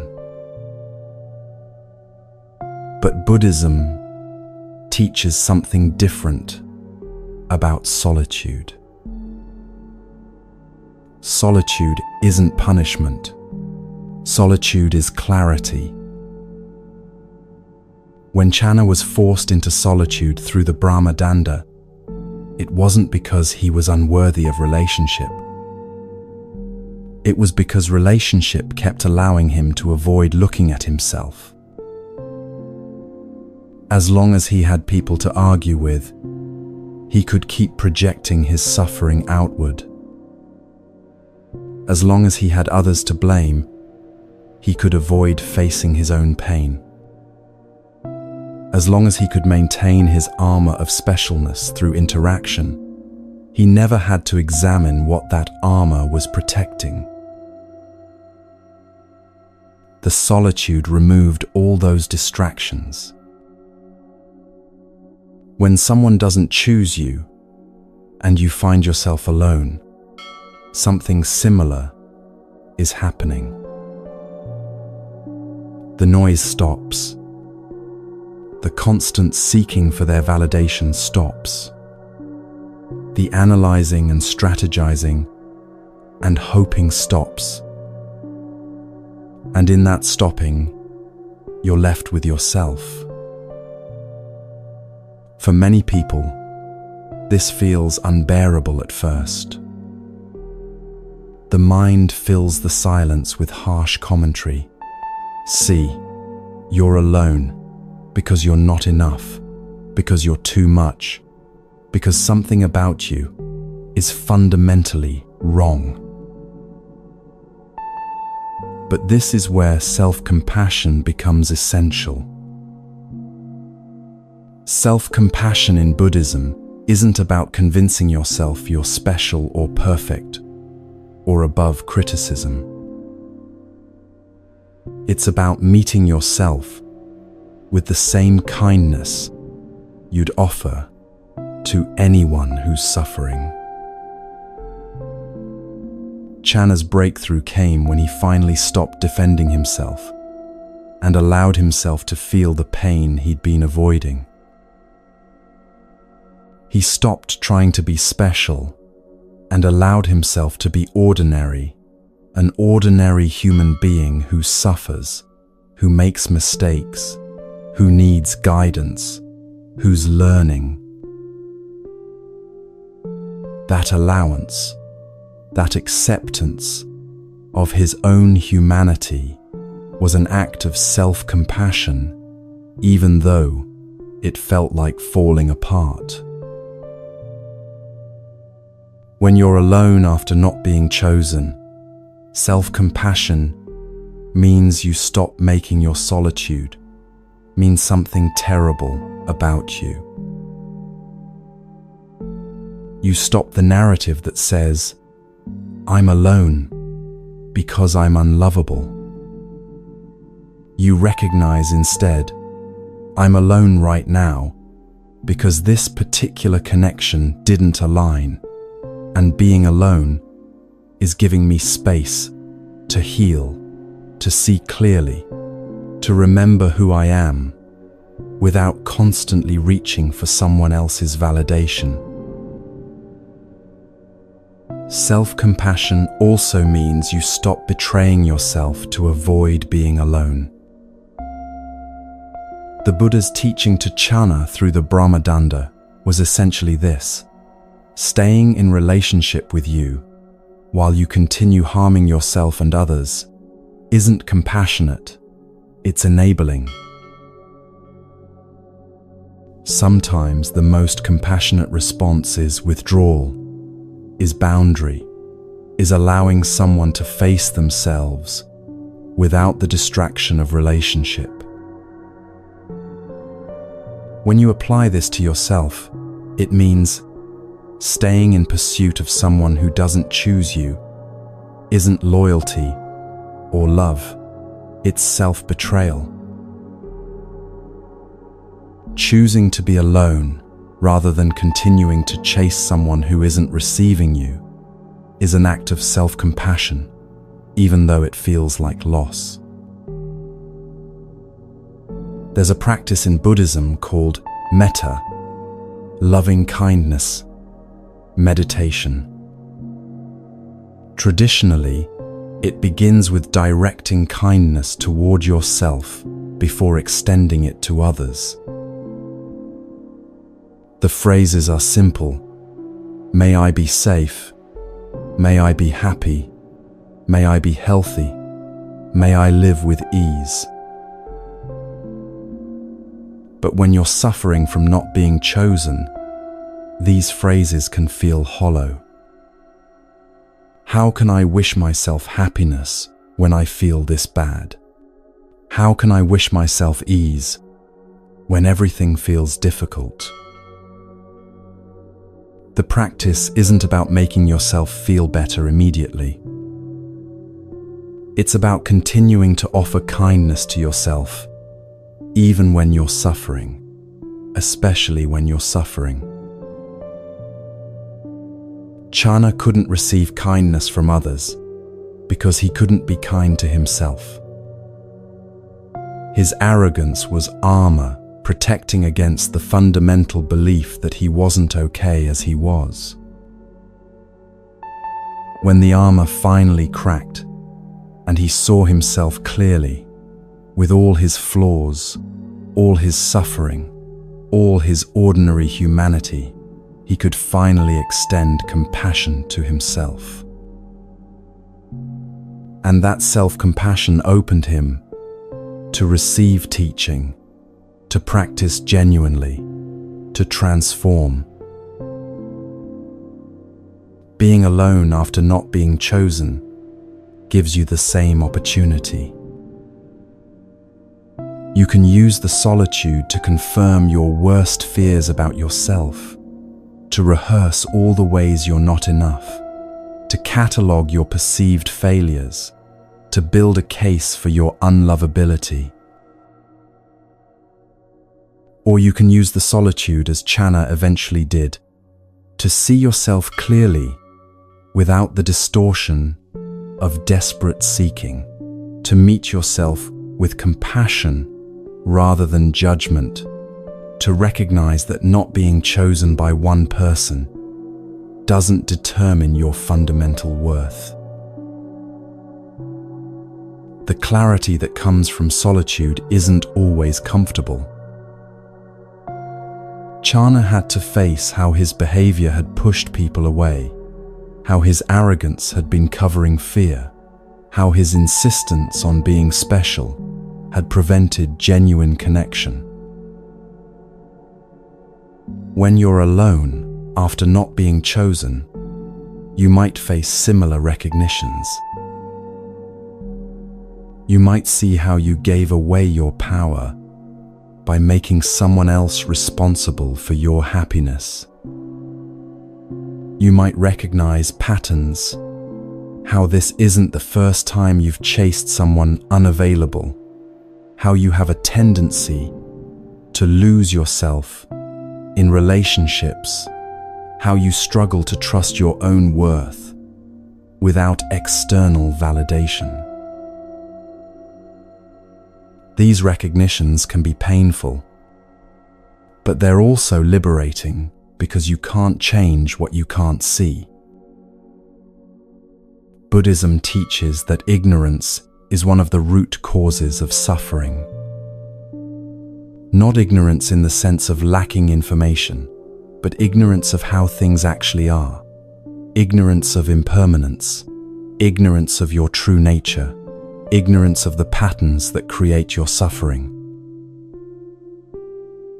Solitude removes the distractions that maintain ignorance. When you're constantly focused on someone else, on getting them to choose you, on analyzing their behavior, on managing your presentation to be more acceptable, you're not present to yourself.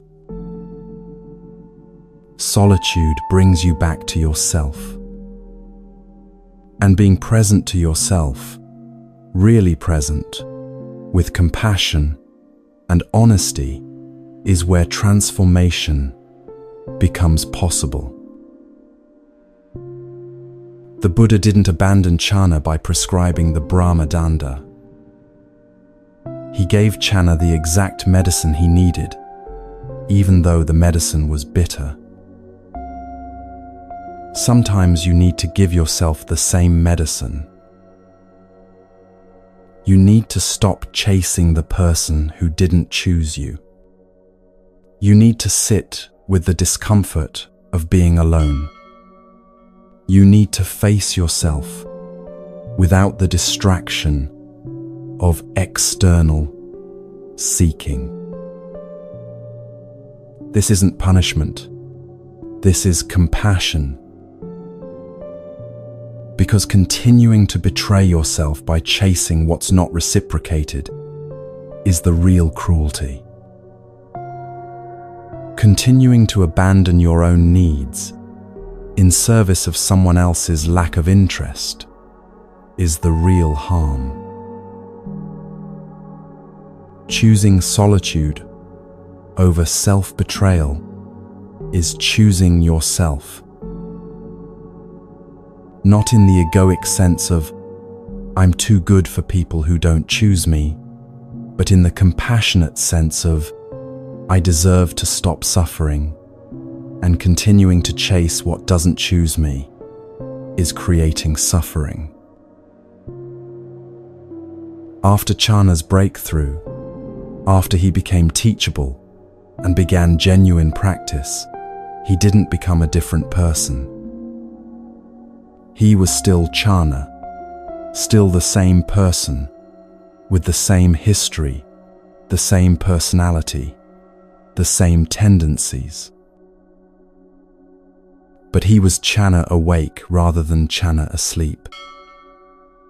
Jhana seeing clearly rather than jhana lost in defensive delusion. Jhana able to receive guidance and connection rather than jhana pushing everything away through arrogance. When you emerge from solitude after not being chosen, you don't become a different person either. You're still you, still with your history, your personality, your vulnerabilities, your desire for connection. But you might be you awake rather than you asleep. You seeing clearly rather than you lost in desperate grasping. You able to receive genuine connection rather than you pushing it away through self-betrayal and neediness. The solitude doesn't fix you because nothing about you was broken. The solitude clarifies you. It removes the noise so you can hear yourself again. It creates space so you can see what's actually true, rather than what you've been desperately hoping might be true. And in that clarity, self-compassion becomes possible, not as a concept, but as a lived experience. You stop arguing with reality about whether you should be alone. You accept that right now, you are alone, and you meet yourself in that aloneness, with kindness rather than judgment. You stop making solitude mean you're unlovable and start recognizing solitude as the space where you can finally stop abandoning yourself in pursuit of someone who isn't choosing you. The Buddha gave Channa the Brahma Danda not as abandonment, but as the boundary that would finally allow Channa to face himself and transform. Life has given you something similar, the experience of not being chosen, which creates space for you to stop seeking externally and start seeing internally. What you do with that space is your choice. You can fill it with harsh self-judgment and desperate seeking for the next person who might validate you. Or you can use it, as Channa eventually did, as an opportunity to wake up, to see clearly, to meet yourself with compassion, to learn something that will serve you for the rest of your life. The teaching isn't that you should always be alone, or that solitude is superior to connection. The teaching is that sometimes being alone is exactly what allows you to become someone who can genuinely connect, someone who doesn't betray themselves in relationship, someone who can appreciate without grasping, someone who knows their worth, isn't determined by being chosen. And that knowing, that clarity, that self-compassion learned in solitude, that's what makes you free.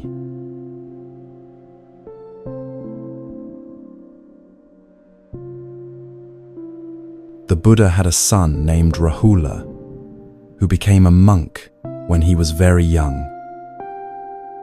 One day, when Rahula was still learning, the Buddha took him aside for a private teaching. He picked up a piece of cloth that had been used for cleaning, dirty, stained, clearly impure. The Buddha held up the cloth and asked Rahula, "Do you see this cloth?" Rahula nodded. "Do you see how dirty it is? Do you see the stains?" Again, Rahula nodded. The stains were obvious, impossible to miss. The Buddha then said something that would become one of his most important teachings on practice. Just as this cloth can become pure when washed with water and soap, so too the mind can be purified when you see clearly what makes it impure. But then he emphasized the crucial point. First, you must see the stains clearly. You cannot clean what you do not see. You cannot purify what you deny or ignore or pretend isn't there. This teaching reveals the foundation of all Buddhist practice. Awareness comes before transformation. When someone doesn't choose you and you're suffering, the first step isn't to force yourself to let go, or to convince yourself you shouldn't care, or to transcend your feelings through spiritual practice. The first step is to see clearly what's actually happening in your mind. Most people don't do this. They're so uncomfortable with their suffering that they immediately try to fix it, escape it, explain it away, or numb it through distraction. But the Buddha's teaching to his son was clear. You must see the stains before you can clean the cloth. So what does it mean to see attachment as it arises? It means you notice the moment your mind starts reaching. You're going about your day, and suddenly you're thinking about the person who didn't choose you. You're imagining what you could say to change their mind, or you're replaying the last conversation, looking for what went wrong, or you're fantasizing about them, realizing they made a mistake.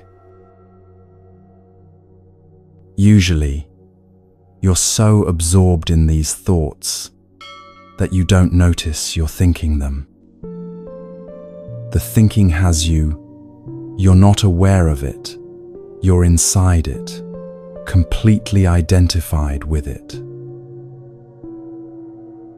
But if you're practicing awareness, there's a moment, sometimes brief, sometimes sustained, where you notice, oh, I'm doing it again. I'm reaching for them mentally. I'm replaying scenarios. I'm grasping. That noticing is awareness. It's the moment when you see the stain on the cloth. The Buddha taught his son that this seeing must be done without judgment. When Rahula looked at the dirty cloth, he didn't judge the cloth for being dirty. He didn't make the cloth wrong or bad or defective. He simply saw, this cloth has stains on it. When you notice attachment arising in your mind, when you catch yourself obsessing about someone who didn't choose you, the practice is to see it the same way, not as evidence that something is wrong with you, but as simple observation of what's present. Oh, attachment is here right now. Grasping is happening. The mind is reaching for what isn't available. No judgment, no shame, no story about what it means that you're still doing this. Just clear seeing, this is what's happening right now. Most people make awareness harder than it needs to be because they add commentary to what they observe. They notice they're thinking about the person and immediately add, I shouldn't still be thinking about them. What's wrong with me? Why can't I get over this? I'm pathetic for still caring. All of that is not awareness. That's judgment about awareness. The Buddha taught Rahula to distinguish between the stain and the story about the stain. The stain is simply what's present, a mark on fabric, a mental pattern of attachment, a moment of grasping. The story about the stain is the elaborate narrative you build around it, what it means, why it's there, what it says about you, how you should feel about it. Awareness is seeing the stain without the story. When you can do this, when you can notice attachment arising without immediately judging yourself for it, something important happens. The attachment doesn't immediately disappear, but your relationship to it changes. You're no longer completely identified with the grasping. There's a little space between you and it, enough space to observe it, to recognize it as a pattern rather than as truth. to see it clearly rather than being consumed by it. This space is where freedom begins. The Buddha taught several specific ways to develop this awareness, and they're all simple, but not easy. The first practice is noticing where attachment lives in your body. When you're grasping for someone who didn't choose you, it's not just a mental experience. Your body holds it. There might be tightness in your chest when you think about them. There might be a knot in your stomach when you check your phone hoping for a message. There might be tension in your shoulders, or shallowness in your breath, or a clenching in your jaw. The Buddha taught Rahula to use the body as a mirror for the mind. When you notice these physical sensations, you're seeing the stain on the cloth. You don't need to change the sensation. You don't need to make it go away. You simply feel it, acknowledge it, recognize this is what attachment feels like in my body right now. The practice is to stay with the sensation without immediately reaching for your phone or for distraction or for some way to escape the discomfort. Just feel the tightness in your chest. Just notice the knot in your stomach. Just observe how your breath becomes shallow when you're grasping. This sounds simple, but it's actually profound. Because most of your suffering comes not from the sensation itself, but from your resistance to the sensation. When you can simply be with the physical experience of attachment without fighting it or feeding it, you're practicing awareness. The second practice is noticing the quality of your thoughts. The Buddha taught that thoughts have a texture, a tone, a flavor. Thoughts rooted in attachment have a particular quality. They're repetitive, circular, urgent. When you're thinking clearly, your thoughts move naturally from one thing to another.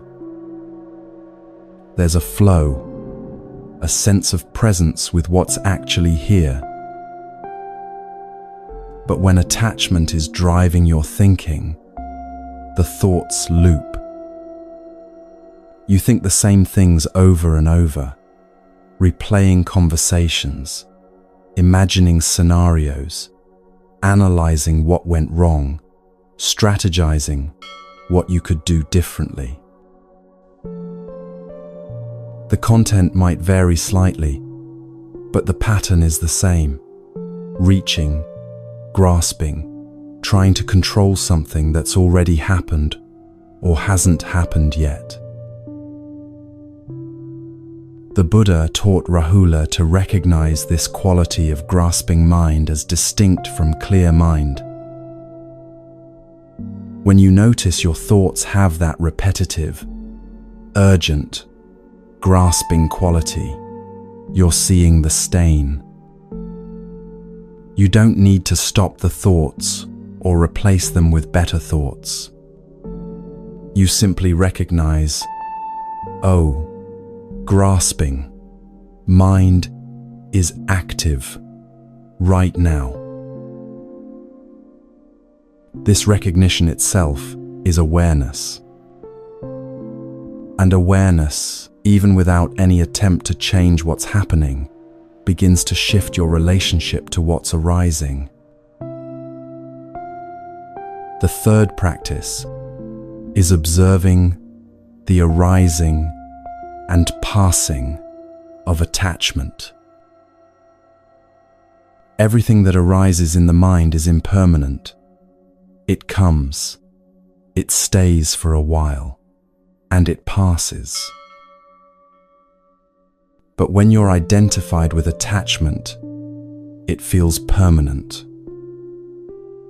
It feels like this grasping, this longing, this mental reaching will never end. The Buddha taught Rahula to notice not just the presence of mental states, but their temporary nature. You're thinking about the person obsessively. Your mind is completely consumed, and then the phone rings, or someone asks you a question, or you get absorbed in a task, and suddenly you realize you weren't thinking about them for 5 minutes. The attachment passed, not permanently, but temporarily. When you start noticing this, when you see that attachment comes and goes, rather than being a constant, unchanging state, you're seeing something crucial about its nature. It's not solid. It's not permanent. It's not who you are. It's a pattern that arises under certain conditions and passes when those conditions change. This seeing is liberating not because it makes the attachment go away, but because it reveals that you're not trapped in it. Just as the Buddha showed Rahula that a stained cloth can be cleaned, he was showing that the mind isn't permanently stuck in any pattern. Patterns arise and pass, and awareness allows you to see this clearly. The fourth practice is recognizing what triggers attachment to arise. The Buddha taught dependent origination, the principle that everything arises dependent on conditions. Attachment doesn't appear randomly. It arises when certain conditions are present. Maybe it arises when you're tired and your defenses are down. Maybe it arises when you see something that reminds you of the person. Maybe it arises when you're lonely, or bored, or feeling uncertain about yourself. When you start paying attention, you notice patterns. You start to see, oh, every evening around this time, the grasping intensifies. Or, when I'm scrolling social media, I start thinking about them more. Or, when I'm with coupled friends, the longing becomes stronger. The Buddha taught Rahula that seeing the conditions that give rise to defilements is part of seeing the defilements themselves. You're not trying to avoid the conditions or control them. You're simply seeing these conditions tend to trigger grasping in my mind. This awareness gives you choice. Not the choice to never feel attachment, but the choice to recognize when conditions are likely to trigger it, and to meet those moments with more awareness, rather than being blindsided by them. The fifth practice is the most subtle, noticing the gap between seeing attachment and being attached. When you first start practicing awareness, it might feel like seeing attachment and experiencing attachment are the same thing. But as practice deepens, you start to notice something remarkable. There can be attachment present in your mind while simultaneously there's awareness observing that attachment. It's like the Buddha and Rahula looking at the stained cloth together. The stain is there, clearly visible. But neither the Buddha nor Rahula are the stain. They're the ones seeing the stain. When attachment arises in your mind and you notice it, who is doing the noticing? The attachment is a pattern, a mental formation, a temporary arising in consciousness. But the awareness that sees the attachment is something else. It's the capacity to observe without being caught, to see without being consumed. This distinction is crucial because it reveals that you are not your attachment.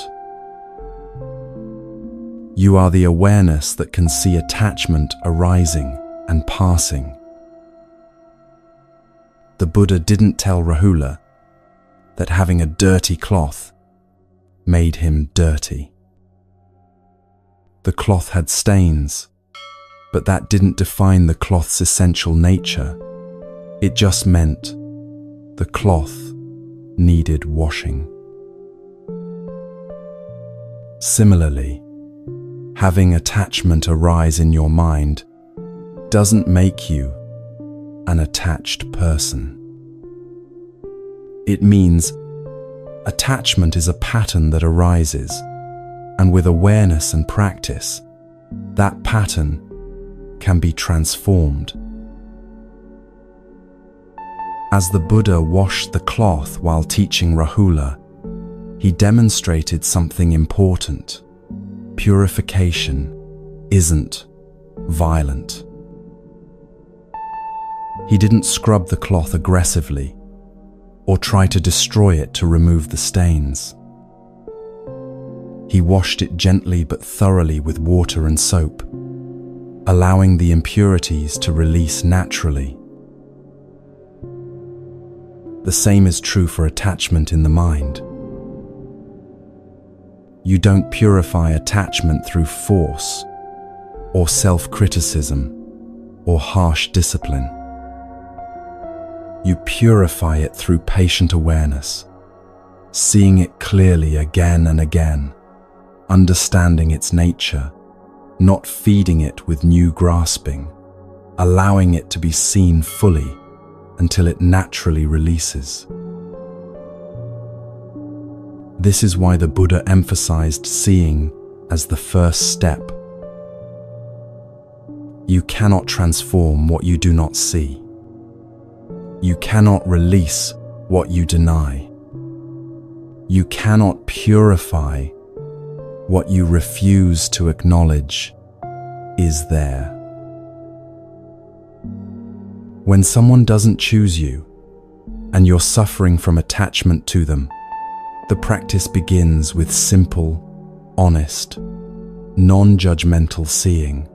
Right now, I am grasping. Right now, my mind is reaching for what isn't available. Right now, I am creating suffering by insisting reality be different from what it is. That seeing, clear, direct, without story or judgment, is itself the beginning of transformation. Not because seeing immediately makes the attachment disappear, but because seeing allows you to have a different relationship with it.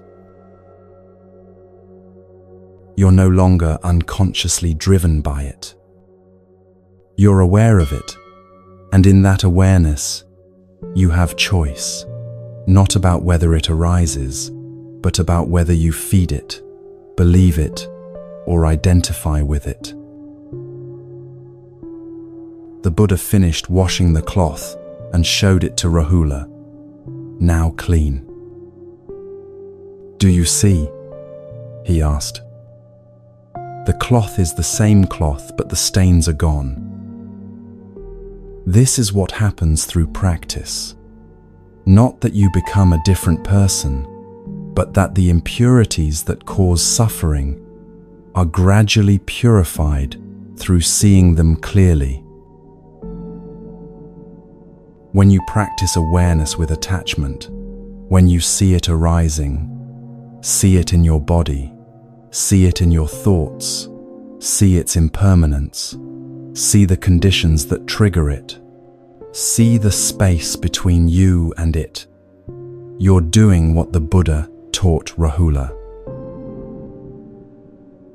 You're washing the cloth, not through force, not through denial, not through spiritual bypassing or positive thinking. Through clear seeing, patient awareness, and the understanding that transformation happens not by fighting what's present, but by seeing it so clearly that it can finally release. This is the practice of awareness. This is how you see attachment as it arises. This is the foundation of freedom from the suffering that comes when someone doesn't choose you. And it begins, always, with the willingness to see the stain on the cloth, not as judgment, not as failure, but as the first essential step toward purification.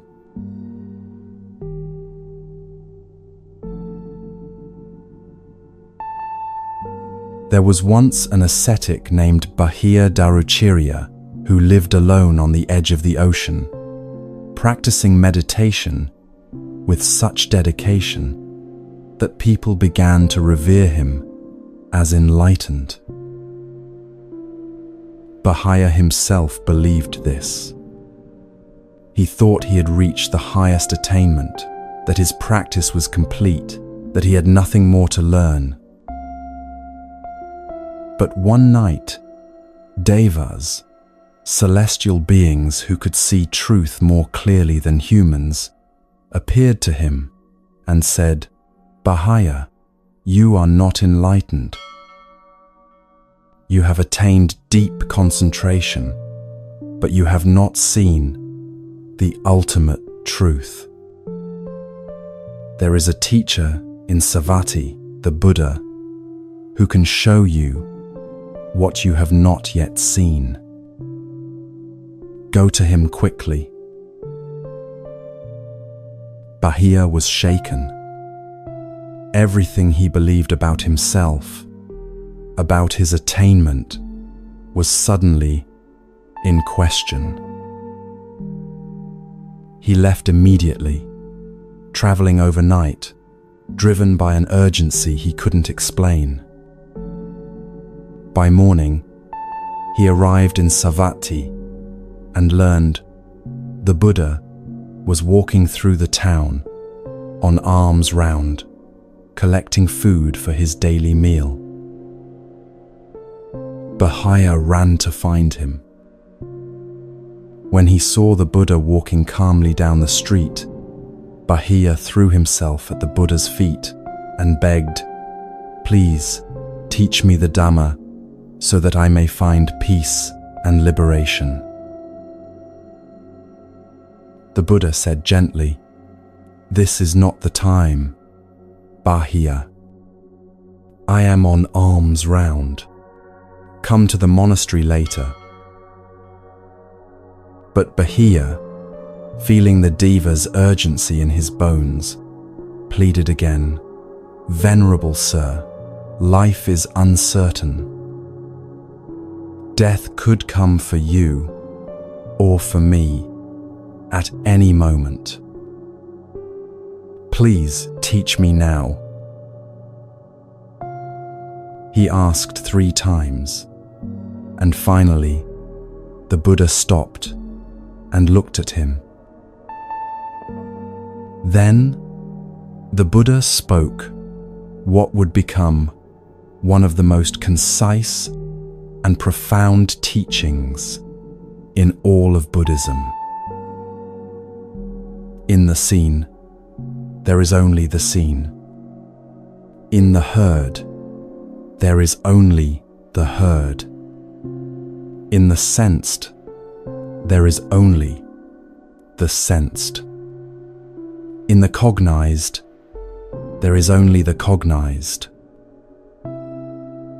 When for you there is in the seen only the seen, in the heard only the heard, in the sensed only the sensed, in the cognized only the cognized, then you will not be by that. When you are not by that, you will not be in that. When you are not in that, you will be neither here, nor beyond, nor between the two. This, just this, is the end of suffering. In that moment, hearing those words, understanding their meaning, Baha'ya became fully enlightened. He saw through the illusion of permanent self, through the grasping that creates suffering, through the fundamental delusion that had kept him bound. In an instant, he was free. Baha'ya bowed to the Buddha in gratitude and turned to leave. Within moments, literally moments after achieving enlightenment, Baha'ya was gored by a cow and died on the spot. Later, when the monks found his body and asked the Buddha about Baha'ya's fate, the Buddha told them, Baha'ya has attained final liberation. He died fully awakened. Then the Buddha said something that reveals the heart of his teaching. Life is uncertain. Death is certain. Baha'ya understood this, which is why he insisted, I teach him immediately. In the span of perhaps an hour, Baha'ya went from believing himself enlightened to discovering he wasn't, from seeking teaching to receiving it, from achieving enlightenment to dying. Birth, transformation, death, all in one morning. This is the teaching on impermanence that changes everything. Impermanence, anicca in Pali, is one of the three fundamental characteristics of all existence in Buddhism. Everything that arises passes away. Everything that comes together falls apart. Everything that is born dies. Everything that begins ends. This isn't pessimism. This isn't nihilism. This is simply accurate description of how reality works. Baha'ya's story demonstrates this with stark clarity. His belief in his own enlightenment was impermanent. It arose and passed. His seeking was impermanent. It arose and passed. His enlightenment was impermanent in form, though the liberation it brought was beyond arising and passing. His life was impermanent. It arose and passed. Nothing stayed. Everything changed. And this is true for every single experience, every single moment, every single thing that exists in conditioned reality. When someone doesn't choose you, you're experiencing impermanence directly. Their feelings changed or never solidified in the way you hoped. The connection you imagined didn't remain or didn't manifest. The future you were building in your mind dissolved before it ever became real. This hurts. The pain of impermanence is real pain. But here's what the Buddha taught. Suffering doesn't come from impermanence itself. Suffering comes from relating to impermanent things as if they were permanent. You suffer because you took someone's interest or your hope for their interest and treated it as solid, unchanging, dependable. You built on it as if it were stable ground. You organized your sense of future around it as if it would last. And when it changed, which is what impermanent things always do, you experienced that change as betrayal, as loss, as evidence that something is wrong with you or with reality itself. But nothing was wrong. Things simply changed because change is their nature.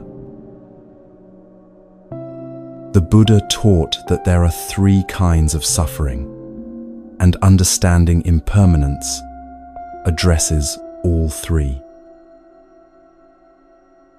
The first kind is the suffering of painful experiences, the direct pain of loss, rejection, disappointment. This suffering is unavoidable as long as you're alive and capable of feeling. When someone doesn't choose you, there's pain. You wanted connection and didn't get it. You hoped for reciprocation and received rejection instead. This pain is real and valid. The second kind is the suffering of change, the unsatisfactory nature of pleasant experiences because they don't last. Even when someone does choose you, that choosing is impermanent. Feelings change, circumstances shift. People grow in different directions. The initial spark doesn't maintain the same intensity. The certainty of early connection gives way to the complexity of long-term relationship. Nothing stays in its initial form. Everything that arises is already in the process of changing. The third kind of suffering is the deepest, the suffering inherent in clinging to conditioned existence itself. This is the suffering that comes from making peace conditional on impermanent things, on someone choosing you, on circumstances aligning perfectly, on getting what you want and keeping it forever. When you make your peace dependent on something impermanent, you've guaranteed suffering, because impermanent things will change and your peace will crumble with them. Bahia's story shows the alternative. In his final teaching, the Buddha pointed Bahia towards seeing things as they are, just hearing in the hearing, just seeing in the seeing, just sensing in the sensing, without adding the story of me and mine and permanent on top of it. When you see clearly that everything is impermanent, something profound shifts in how you relate to experience. You stop demanding that impermanent things stay permanent. You stop being surprised when things change. You stop making change into evidence of failure or wrongness. You start meeting each moment as it is, knowing it will pass, allowing it to pass, without grasping or pushing away. This doesn't mean you become cold or indifferent. It means you stop torturing yourself by insisting that changing things stop changing. When someone doesn't choose you, impermanence is operating. Maybe their interest was genuine but temporary. It arose and passed, as impermanent things do. Maybe your compatibility changed as you both changed, which is what impermanent beings inevitably do. Maybe the circumstances that might have supported connection shifted, as circumstances always shift. None of this makes the pain less real, but understanding impermanence changes your relationship to the pain. You stop asking, "Why did this change?" because you understand that change is the nature of all conditioned things. Change doesn't need a reason.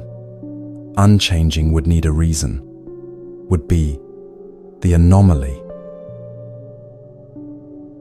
You stop asking, "What's wrong with me that they didn't stay interested?" because you understand that interest, like everything else, is impermanent. Their interest changing isn't about your worth any more than seasons changing is about the Earth's worth. You stop asking, "How do I make them choose me?" because you understand that you cannot make impermanent things permanent through force of will or strategic behavior. Impermanence is liberation disguised as loss. It's liberation because when you truly understand that everything changes, you stop building your peace on things that will inevitably change. You stop making your happiness conditional on someone choosing you, staying with you, feeling about you tomorrow, what they felt yesterday. You start finding peace in what doesn't change, not external circumstances, which are always changing, but in the capacity to be present with whatever is arising, including change itself. Bahia demonstrated something else crucial. Even death, the ultimate change, couldn't touch the liberation he found through understanding. He became enlightened and died within the same hour, but his enlightenment was complete. He didn't need time to consolidate it or protect it or make sure it lasted. Because enlightenment isn't about making any particular state permanent. It's about seeing clearly that no state is permanent and finding freedom in that seeing rather than suffering. When you're not chosen, you're being given a teaching on impermanence, whether you wanted it or not. You're learning directly that connections change, that interest shifts, that what felt solid can become uncertain, that futures you imagined can dissolve before manifesting. You can relate to this teaching with resistance, fighting the impermanence, demanding reality be different, making the change into evidence of cosmic injustice or personal unworthiness. Or you can relate to it with wisdom, recognizing that you're experiencing the fundamental nature of conditioned existence, that this pain is teaching you not to build on shifting ground, that understanding impermanence is understanding freedom. The Buddha's final words to his disciples, spoken as he was dying, were about impermanence. All conditioned things are subject to decay. Strive on with diligence. He didn't say this to depress them or make them afraid. He said it to free them from the suffering that comes from denying or fighting what is fundamentally true. Everything changes. This person's feelings changed or never formed as you hoped. This connection shifted or ended or never fully began. That change isn't personal. It isn't punishment. It isn't evidence that something is wrong with you or with how reality operates. It's just impermanence, doing what impermanence always does, manifesting as change. And when you stop arguing with impermanence, when you stop demanding that changing things stay unchanged, when you stop making your peace conditional on permanence in an impermanent world, you find something that doesn't change. Not external stability. That's impossible in conditioned existence. But internal stability, the capacity to meet whatever arises, including change and loss, without being destroyed by it. Bahia found this in an instant and died free. You might take longer, moving through the pain slowly, learning gradually what he learned in a flash. But the teaching is the same. Everything changes, and understanding that truth is the end of suffering, not the cause of it. When you truly understand impermanence, you stop trying to make people permanent fixtures in your life. You appreciate them while they're present, knowing presence is temporary. You value connection without demanding it stay exactly as it is forever. And when someone doesn't choose you, you grieve the loss without making it mean something permanent about your worth or your future. Because in an impermanent world, this too will change. This pain will change. Your circumstances will change. Your understanding will deepen. New possibilities will arise. Not because you deserve it or earned it, but simply because change is the nature of all things. And that nature, that fundamental impermanence, is not your enemy. It's your teacher. It's showing you where you're building on unstable ground, so you can learn to find stability in what doesn't need external conditions to remain whole. This is the teaching that changes everything, not the content of what happens, but your relationship to change itself.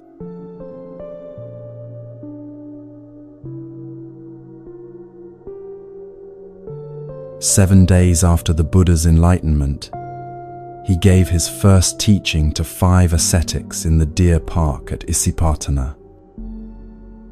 That teaching on the 4 Noble Truths became famous, known as turning the wheel of the Dharma.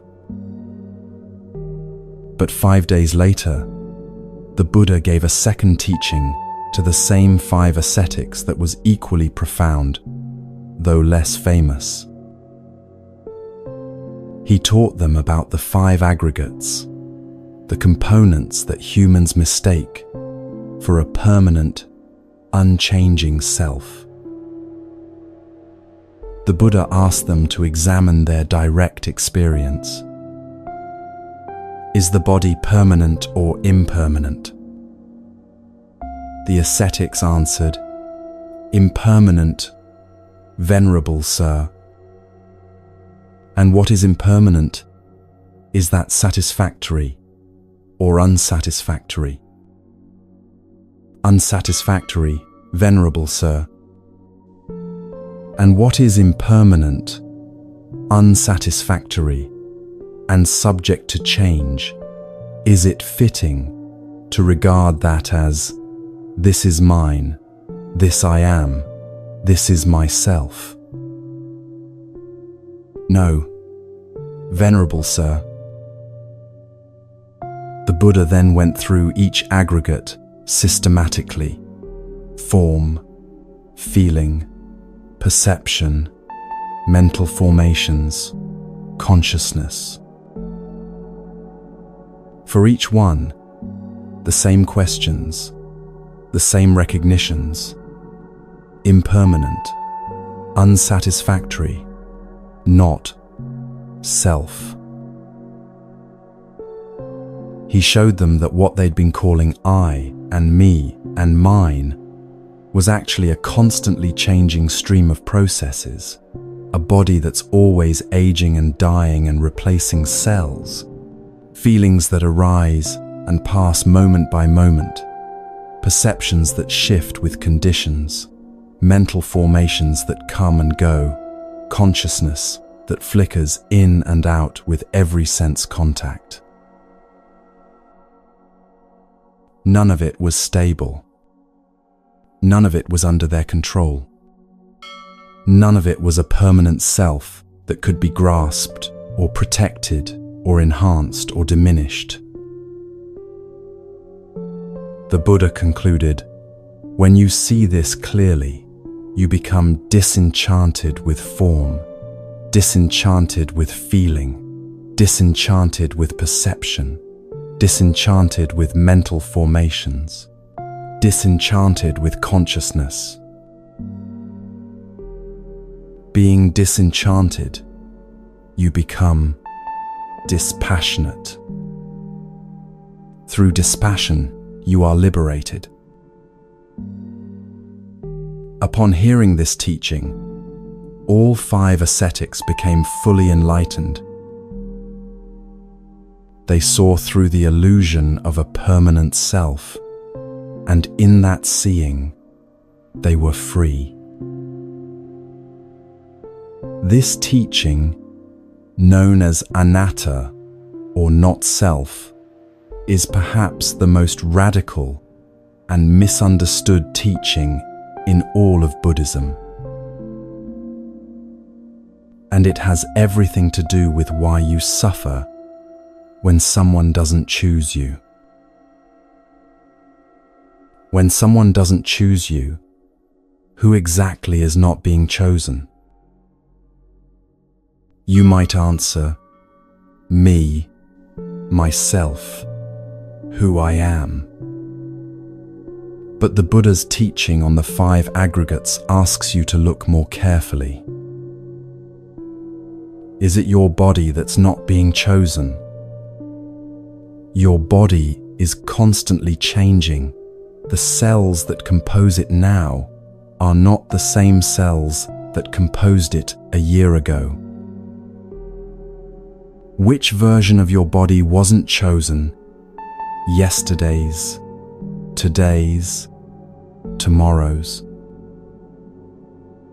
Is it your feelings that aren't being chosen? Feelings arise and pass moment by moment. Right now you might feel rejected, but an hour ago you felt fine, and an hour from now you might feel different again. Which feeling is the you that wasn't chosen? Is it your perceptions, your ideas about yourself, your self-image? Those shift constantly based on circumstances, feedback, mood, the stories you're telling yourself. Are you the confident person you were last week, or the insecure person you are today? Which one wasn't chosen? Is it your mental formations, your habits, patterns, tendencies? Those are conditioned, learned, changing. They're not a fixed self, but processes that arise based on causes and conditions. Is it your consciousness, your awareness? Consciousness depends on sense contact to arise. It appears when there's an eye and a form, an ear and a sound, a mind and a thought. Without contact, there's no consciousness. It's not a thing you possess. It's a process that arises and ceases moment by moment. The Buddha's teaching is that when you examine your direct experience carefully, you cannot find a permanent, unchanging self that could be chosen or not chosen, accepted or rejected, validated or invalidated. There's no solid you at the center of experience. There's just experience arising and passing, sensations, thoughts, emotions, perceptions, all flowing, all changing, none of it fixed or graspable as mine. This might sound abstract or philosophical, but it has profound practical implications for suffering. When someone doesn't choose you, the suffering comes from believing there's a fixed self that has been evaluated and found lacking. You take their decision and make it into a verdict about who you fundamentally are. You solidify yourself into a permanent identity as the person who wasn't chosen, the person who isn't enough, the person who always gets rejected. But the Buddha's teaching reveals this as delusion. There's no permanent you to make verdicts about. There's just this constantly changing stream of experience. And right now, part of that stream includes the pain of not being chosen. The pain is real. But the story that this pain reveals something fixed and true about a permanent self, that's the delusion that creates suffering. Think about how you relate to rejection. Most people don't just feel the natural disappointment of not getting what they wanted. They take the rejection and build an entire identity around it. They say, "I'm not attractive enough," as if attractiveness is a fixed quality rather than something that shifts based on countless conditions, including the preferences and state of mind of the other person. They say, "I'm not interesting enough," as if interestingness is an inherent trait rather than something that emerges or doesn't emerge in the space between two people at a particular time.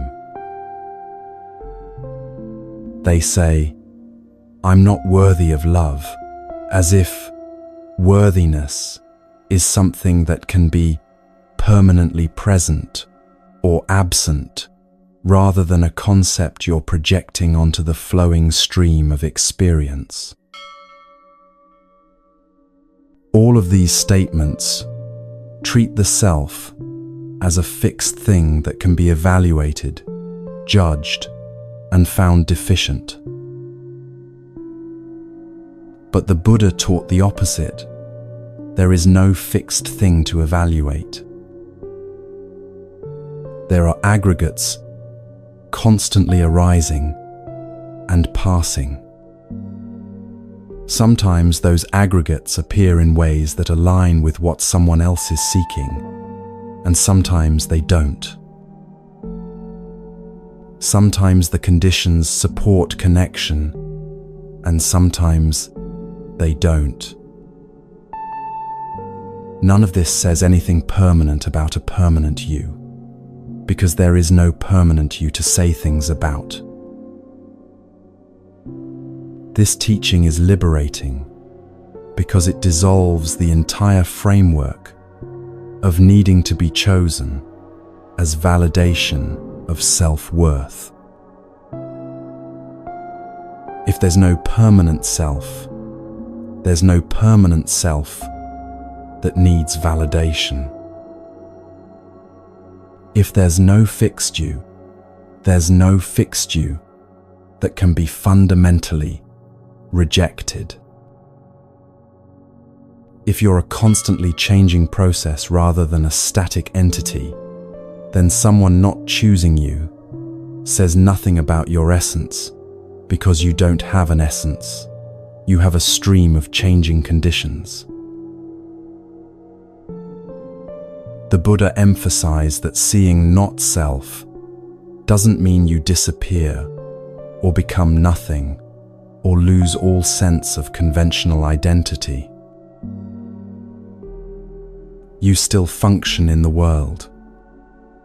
You still have preferences, make choices, engage in relationships. You still use I and me as convenient designations for this particular stream of experience. But you stop believing in a solid, permanent, findable self that those designations point to.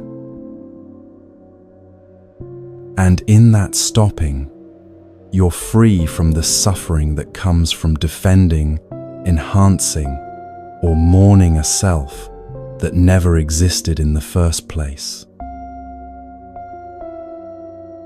When the Buddha taught the 5 aggregates to the 5 ascetics, he was showing them something they could verify in their own experience. He wasn't asking them to believe in a philosophy or accept a doctrine. He was asking them to look carefully at their actual experience and see what's really there. You can do the same investigation right now. When you think, "I wasn't chosen," try to find the I that wasn't chosen. Is it a thought arising in awareness? Then, it's impermanent. It arises and passes. Is it a feeling in your body? Then it's constantly changing. The sensations shift moment by moment. Is it a mental image of yourself? Then it's a perception, constructed from memory and imagination, not a solid thing. When you actually look for this solid self that was rejected, you can't find it. You find thoughts about self, feelings about self, perceptions of self, but you don't find a self itself. This isn't a conceptual game. This is direct investigation of what's actually present in your experience. And when you see clearly that there's no fixed self to be rejected, something profound shifts. The wound of not being chosen begins to heal because you realize there was never anyone solid enough to be wounded in the way you thought. There's pain. Yes, that's present. There's disappointment. That arises. There's sadness about loss of possibility. That's real. But there's no damaged self, no fundamentally rejected you, no permanent identity as not enough. Those are stories added on top of the direct experience, and they're stories built on the false foundation of believing in a permanent self. The Buddha taught that clinging to the 5 aggregates as self is the root of suffering. When you cling to form as self, you suffer when your body ages, changes, becomes ill. When you cling to feelings as self, you suffer when pleasant feelings pass and unpleasant ones arise. When you cling to perceptions as self, you suffer when your self-image is challenged or when you can't maintain the identity you've constructed. When you cling to mental formations as self, you suffer when your habits and patterns don't serve you, but you can't let them go because you think they're who you are. When you cling to consciousness as self, you suffer because consciousness depends on conditions, and you can never fully control those conditions. All of this clinging to aggregates as self creates the suffering of needing to be chosen, because if these aggregates are me, then someone not choosing them is rejecting me. But when you see clearly that the aggregates are not self, that there's no owner of experience, but just experience arising and passing, the whole framework collapses. Someone not choosing you becomes simply this: certain conditions didn't align, certain processes didn't sync up, certain preferences and circumstances and timing didn't create the connection you hoped for. None of it personal in the way you thought, because there's no permanent person for it to be personal about.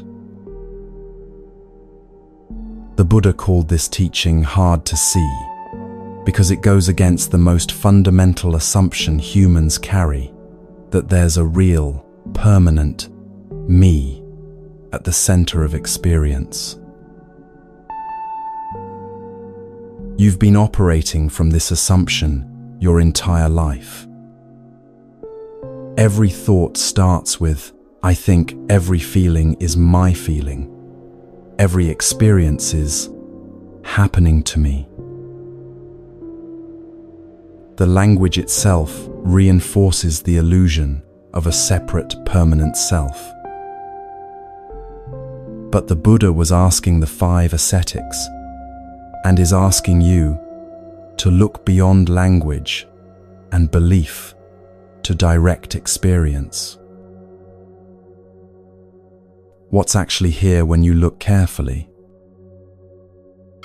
Changing sensations, arising thoughts, passing emotions, constructed perceptions, all flowing None of it solid, none of it owned by a permanent self that exists apart from the flow. This seeing is what liberated the 5 ascetics. In one teaching, they went from belief in a solid self to recognition of not self. And that recognition freed them from the suffering that comes from trying to defend and enhance and validate something that doesn't exist in the way they thought. When someone doesn't choose you and you're suffering, you have the same opportunity those ascetics had. You can continue believing in a permanent self that has been evaluated and rejected, that needs to be fixed or improved or made worthy of choosing. Or you can investigate, where is this self that needs choosing? Not as a philosophical question, but as a direct inquiry into your present experience. And when you look carefully and honestly, you discover what the Buddha taught. There's no one there to reject. There's just this moment's experience, this sensation, this thought, this emotion, arising from countless conditions and passing away into countless more. The pain doesn't immediately disappear when you see this. The disappointment doesn't vanish. The sadness about loss may still arise. But the suffering, the deep existential wound of believing you as a permanent entity, have been found unworthy. That begins to dissolve. Because when there's no permanent you, there's no permanent you that can be fundamentally unworthy. There's just this stream of experience, sometimes flowing toward connection, and sometimes flowing away from it, sometimes meeting another stream in confluence, and sometimes not. None of it a verdict on a self that doesn't exist in the solid, permanent way you've been believing it does. This is the most radical teaching in Buddhism. The one who needs to be chosen is a fiction. Not a fiction you consciously created, but one built from habit and conditioning and the deep-rooted human tendency to solidify the flowing stream of experience into a graspable me. And the path to freedom is seeing through that fiction directly, not by believing the teaching, but by investigating your experience until you see it for yourself. When you see it clearly, as the 5 ascetics did in hearing the Buddha's teaching on the aggregates, the whole framework of needing to be chosen to validate your worth collapses. Not because you've convinced yourself you don't need validation, but because you've seen directly that there's no permanent self there to validate. And that seeing, clear, direct, unshakable, is liberation from the suffering of not being chosen.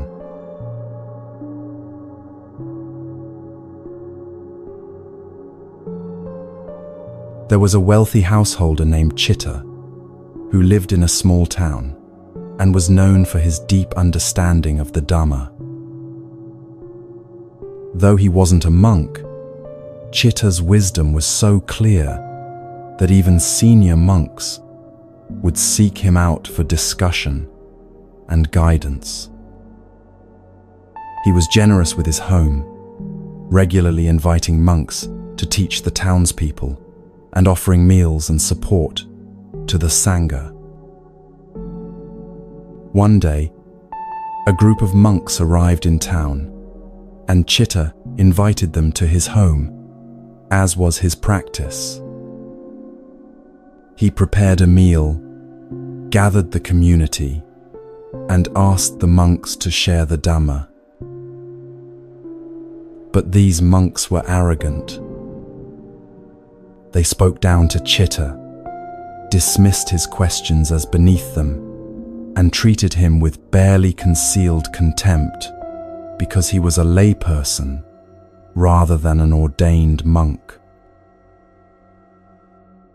When Chitta offered corrections to their misunderstandings of the teachings, corrections that were accurate and rooted in deep study, the monks became defensive and dismissive.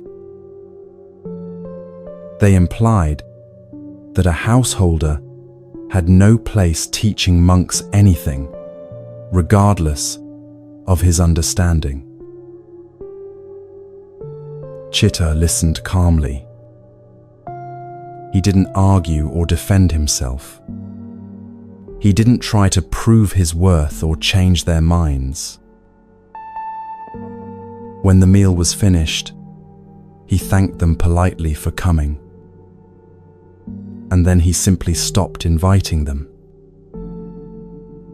There were no speeches about disrespect, no explanations about why they were no longer welcome, no attempts to make them understand what they'd done wrong. Chitta continued his practice of supporting the Sangha, but he directed his invitations and support toward monks who engaged with respect and genuine interest in the Dhamma. When the disrespectful monks asked why they were no longer invited, Chitta responded simply, "I honor the Dhamma by supporting those who embody it." Later, when the Buddha heard about this situation, he praised Chitta's response. The Buddha said that Chitta had acted with perfect right action, one of the essential elements of the Eightfold Path. He hadn't been cruel or vindictive, but he also hadn't continued participating in a dynamic that dishonored both himself and the teachings.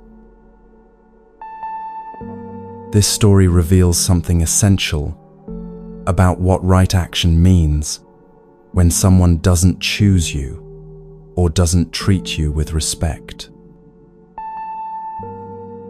Right action isn't about forcing others to behave differently. It's about choosing how you participate or don't participate based on what aligns with wisdom and compassion. When someone doesn't choose you, right action begins with a simple recognition. You cannot control their choice, but you can control your response. You cannot make someone choose you through persuasion, manipulation, or self-improvement projects designed to become who you think they want. You cannot force interest where it doesn't exist. You cannot create reciprocity through sheer force of will. What you can do is choose how you relate to the reality of not being chosen. Chitta didn't try to make the disrespectful monks respect him.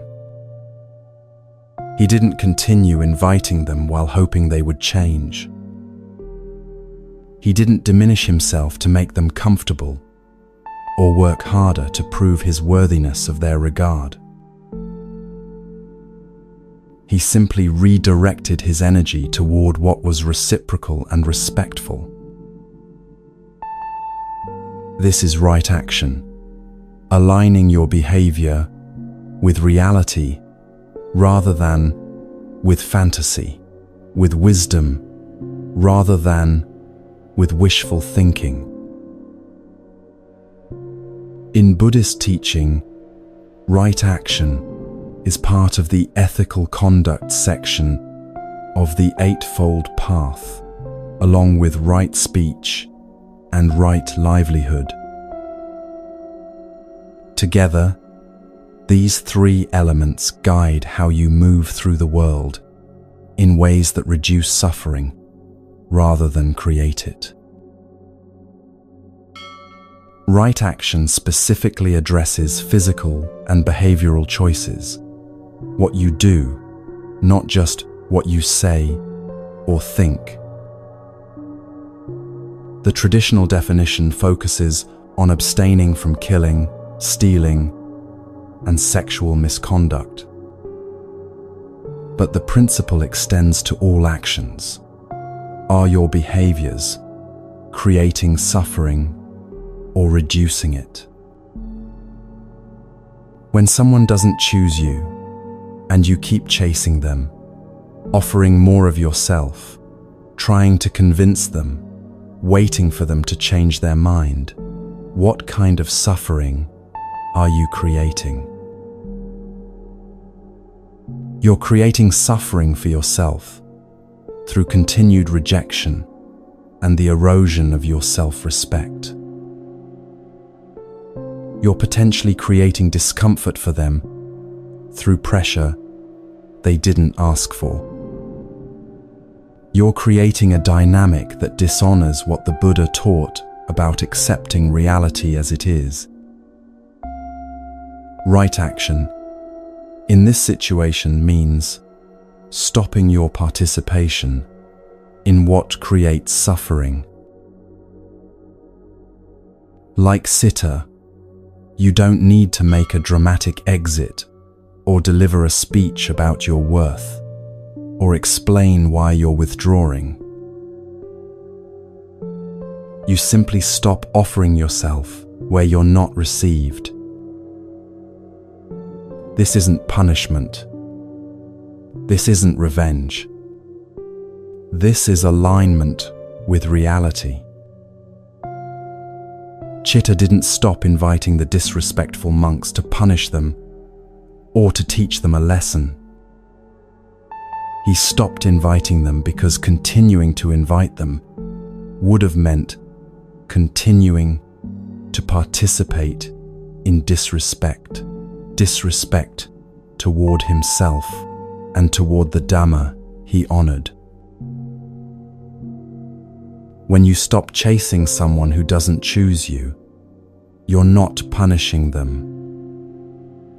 You're honoring yourself and honoring the truth of the situation. Right action also requires discernment about what behavior actually serves the Dhamma versus what serves ego. There's a difference between withdrawing from self-respect and withdrawing from wounded pride. Self-respect says, "This dynamic doesn't serve me, so I'm choosing to step back." Wounded pride says, "I'll show them they were wrong, not to choose me, by making myself unavailable." Self-respect is quiet and clear. Wounded pride is performative and reactive. Chitta's response came from self-respect. He didn't need the monks to know they'd hurt him or to regret their behavior. He simply stopped participating in what didn't align with mutual respect. When you choose right action after not being chosen, check your motivation. Are you withdrawing because continuing creates suffering and dishonors your dignity? Or are you withdrawing to prove a point to make them sorry, to demonstrate your value through absence. The first is right action. The second is ego, trying to control through different means. Right action also involves compassion, not just for yourself, but for the other person. Sitta's withdrawal wasn't vengeful. He didn't speak badly about the monks or try to turn others against them. He simply redirected his energy toward what served the Dhamma more fully. When someone doesn't choose you, compassion recognizes that they're acting from their own conditioning, their own capacity, their own karma. Their choice not to choose you isn't necessarily about malice or cruelty. It's about where they are, what they can see, what they're capable of in this moment. Compassion doesn't require you to keep offering yourself to them. It just means you don't make them wrong for being who they are and seeing what they see. You can have compassion for their limitations, while also having enough self-compassion to step back from a dynamic that hurts you. These two things are not in conflict. In fact, they work together. The Buddha praised Chitta specifically because his response embodied both wisdom and compassion. He didn't harm the monks through his withdrawal, and he didn't harm himself through continued participation in disrespect. Right action means finding the middle way, not aggression toward those who don't choose you, and not self-abandonment in pursuit of them. In practical terms, right action, after not being chosen, looks like this. You stop the behaviors that perpetuate grasping. You stop checking if they've messaged when you know they haven't. You stop crafting perfect texts designed to spark their interest. You stop showing up in spaces hoping they'll notice you. You stop offering help they didn't ask for, or creating reasons to stay in contact.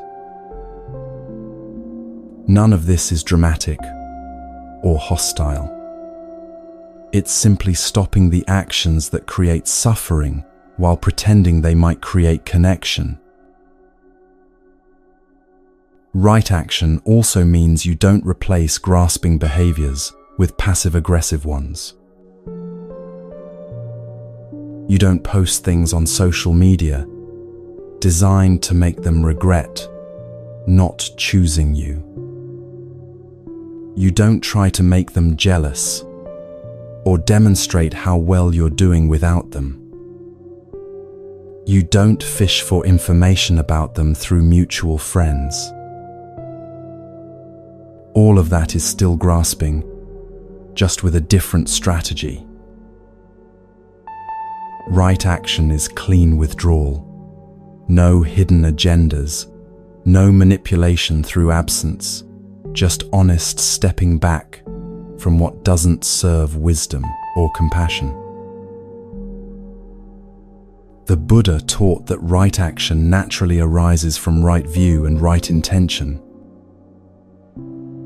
When you see clearly that chasing what doesn't choose you creates suffering, right view. And when your intention is to reduce suffering rather than feed ego, right intention, then right action becomes obvious. You don't need complicated rules about what to do or not do. You simply act from clarity and compassion, and the appropriate response emerges naturally. Chitta didn't need the Buddha to tell him to stop inviting disrespectful monks. He saw clearly that continuing would dishonor both himself and the Dhamma, and that clarity led directly to appropriate action. When you see clearly that someone has not chosen you, and that continuing to pursue them creates suffering, right action becomes clear too.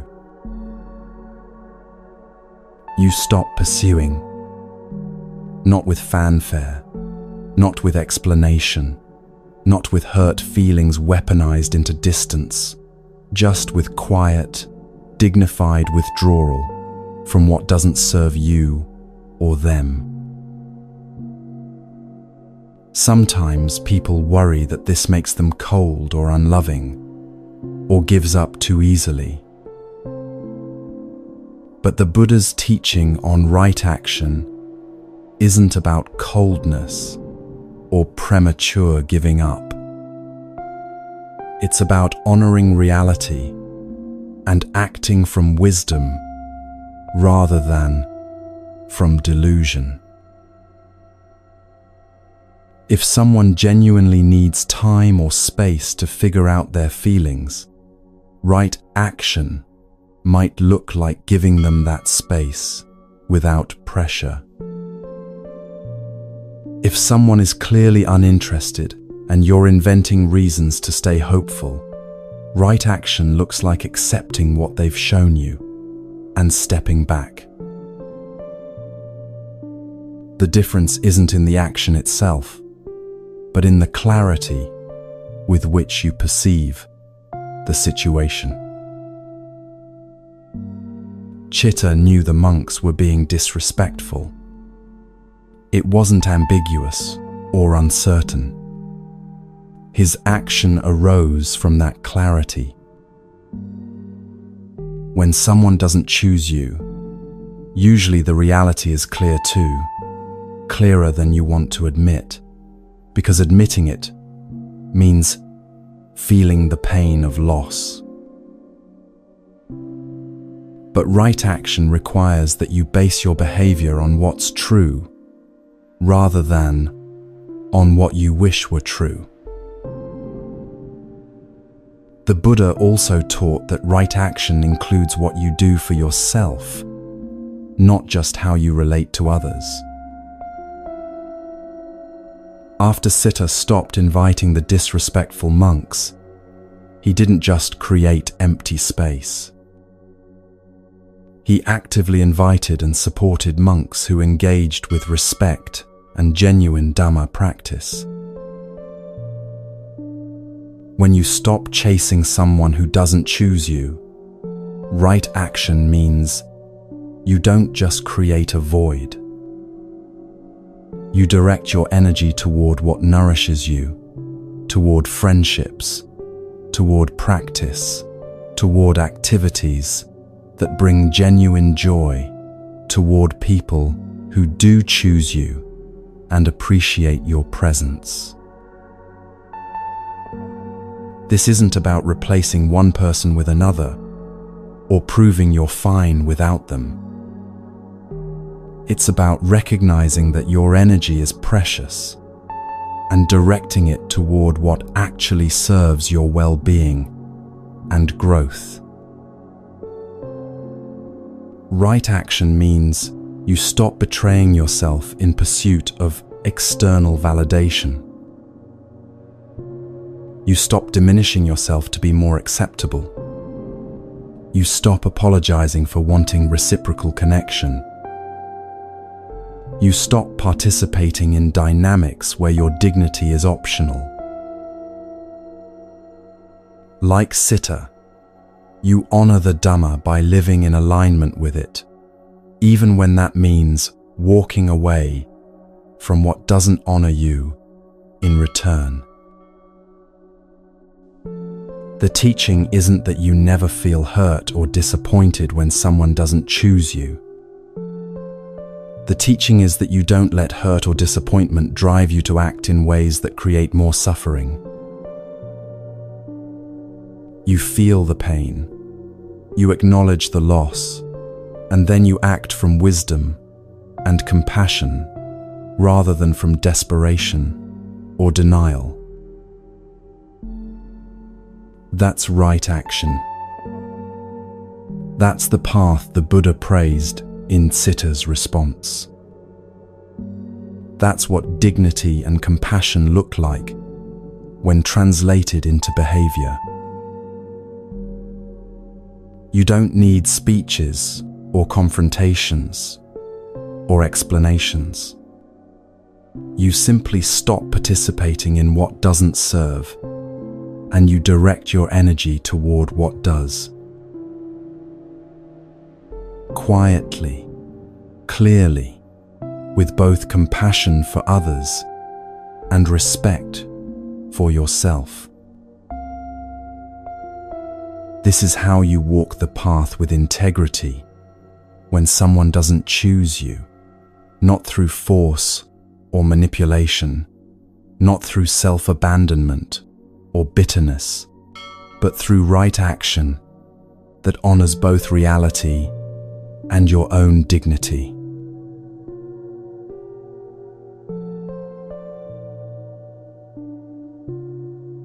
There was a woman named Patakara whose story contains such devastating loss that it seems almost unbearable to tell.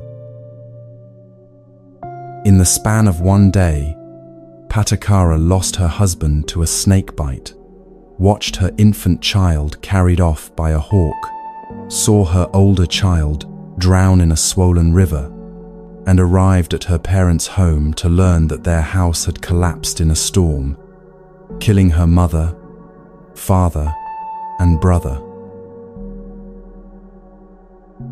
Everyone she loved, gone in a single day. The grief shattered her mind completely. She tore off her clothes and wandered naked through the streets, weeping and wailing, unable to process the magnitude of what had happened. One day, still wandering, she came upon the Buddha teaching in a grove. He looked at her and spoke directly. "Sister, regain your presence of mind." Something in his voice reached her through the fog. She looked down, realized she was naked, and someone gave her a cloth to cover herself. Then she collapsed before the Buddha and told him everything. The Buddha didn't try to explain it away or offer platitudes. He said simply, "You search for your children, your husband, your parents, but you should rather search for yourself." Then he taught her about impermanence, that everything that arises must pass away, that birth contains death, that meeting contains parting, that form contains dissolution. This isn't punishment. This is the nature of all conditioned existence. Something in Patakara understood this, at a depth beyond words. She'd been trying to hold on to people who were always temporary, building her entire sense of safety on things that were never permanent. She became a nun that day and practiced deeply. The texts say that one evening, washing her feet, she watched the water flowing away and saw in it the entire teaching on impermanence. The first water flowed and disappeared. The second water flowed and disappeared. The third water flowed and disappeared. Everything arising and passing, nothing staying, nothing solid. In that moment, she became fully enlightened, completely liberated from suffering. Not because her pain disappeared, or because she forgot her losses, but because she understood the nature of all loss so completely that she stopped fighting impermanence and started meeting it with wisdom. When someone doesn't choose you, and you let go of your grasping after them, peace arrives in a similar way to how it arrived for Patakara.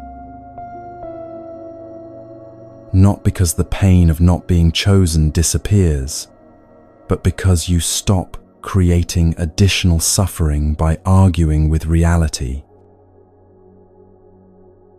Peace means the internal war has ended. You're no longer fighting with what is, no longer insisting that reality should have been different, no longer creating elaborate narratives about what it means that you weren't chosen. You simply recognize, this is what happened, this is what's real, and I can meet it without shattering. The Buddha taught that peace is the natural state of mind when the causes of suffering are not present. Peace isn't something you achieve or attain. Peace is what remains when you stop creating the conditions that disturb it. Patakara's peace didn't come from her circumstances improving. Her family was still dead. The grief was still present. But she'd stopped fighting the impermanence that made those losses inevitable. And in that stopping, peace was there, not as a feeling of happiness, but as a deep settledness, a fundamental okayness, even in the presence of pain. But understanding peace and knowing how to walk toward it are two different things. This is where another teaching becomes essential, a teaching about when walking away is the wisest response. In the town of Kosambi, a dispute arose among monks that escalated beyond all reason. The argument was about a minor rule violation, something inconsequential, but the monks split into factions, each insisting they were right and the other side was wrong. They stopped speaking to each other, except to argue. They refused to compromise or listen, or consider that perhaps both sides were missing something more important than being right. The Buddha, hearing about this dispute, traveled to Kosambi to help them reconcile. He arrived and tried to mediate, speaking about harmony, about the importance of unity in practice, about letting go of righteousness for the sake of peace. The monks barely listened. They were so absorbed in their positions, so convinced of their correctness, that even the Buddha's presence couldn't penetrate their stubbornness. So the Buddha did something unexpected. He stopped trying to convince them. He said simply, "You are acting like fools, unable to live together in harmony. I will leave you to your quarrel." And he walked away. He went alone into the forest and stayed there, practicing in solitude, at peace, in a way he couldn't be, while trying to force reconciliation, where reconciliation wasn't ready to happen. The monks left to their quarreling, eventually exhausted themselves. The lay people, disgusted by the dispute, stopped supporting them. Gradually, the monks began to see what their stubbornness had cost them, not just material support, but the very peace they'd ordained to find. They went to the forest, found the Buddha, and begged his forgiveness. They'd been so busy being right that they'd forgotten what actually mattered. The Buddha returned with them, but the teaching had been delivered. Sometimes the wisest response is to step away peacefully from what cannot be forced. When someone doesn't choose you, you're facing the same choice the Buddha faced at Kosambi. You can keep trying to make them see your value. Keep offering yourself, hoping they'll finally receive you. Keep explaining and pursuing and waiting for them to change their mind. Or you can recognize, as the Buddha did, that some things cannot be forced. Not connection, not understanding, not someone choosing you when they're not ready or willing or able. Walking away isn't giving up. It isn't admitting defeat. It's recognizing reality and responding with wisdom rather than with insistence. The Buddha didn't walk away from the monks because he stopped caring about them. He walked away because staying meant participating in dysfunction that he couldn't fix through his presence alone. When you walk away from someone who doesn't choose you, you're doing the same thing. You're not abandoning hope for connection in your life. You're abandoning the specific hope that this particular person will choose you, because that hope is keeping you trapped in suffering. The Buddha's time in the forest wasn't punishment or isolation. It was peace. It was choosing his own well-being over forcing reconciliation that wasn't ready to happen. Your time after letting go won't be punishment either, even when it feels lonely or sad or uncertain. It's space. Space for healing. Space for clarity. Space for remembering who you are when you're not consumed by chasing someone who doesn't choose you. The teaching here is simple but profound.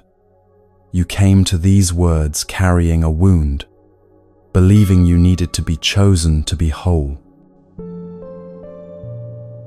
Through 11 stories, from Vakali's physical attachment to the Buddha, to Nanda's craving, to the fire sermon's teaching on burning, to the crow dropping the meat, to Chana's transformation through solitude, to Rahula learning to see the stains, to Bahia's instant enlightenment and death, to the teaching on no-self through the 5 aggregates, to Chitta's dignified boundaries, to Patakara's peace, to the Buddha walking away from the quarrel at Kosambi, you've been shown the same truth from different angles.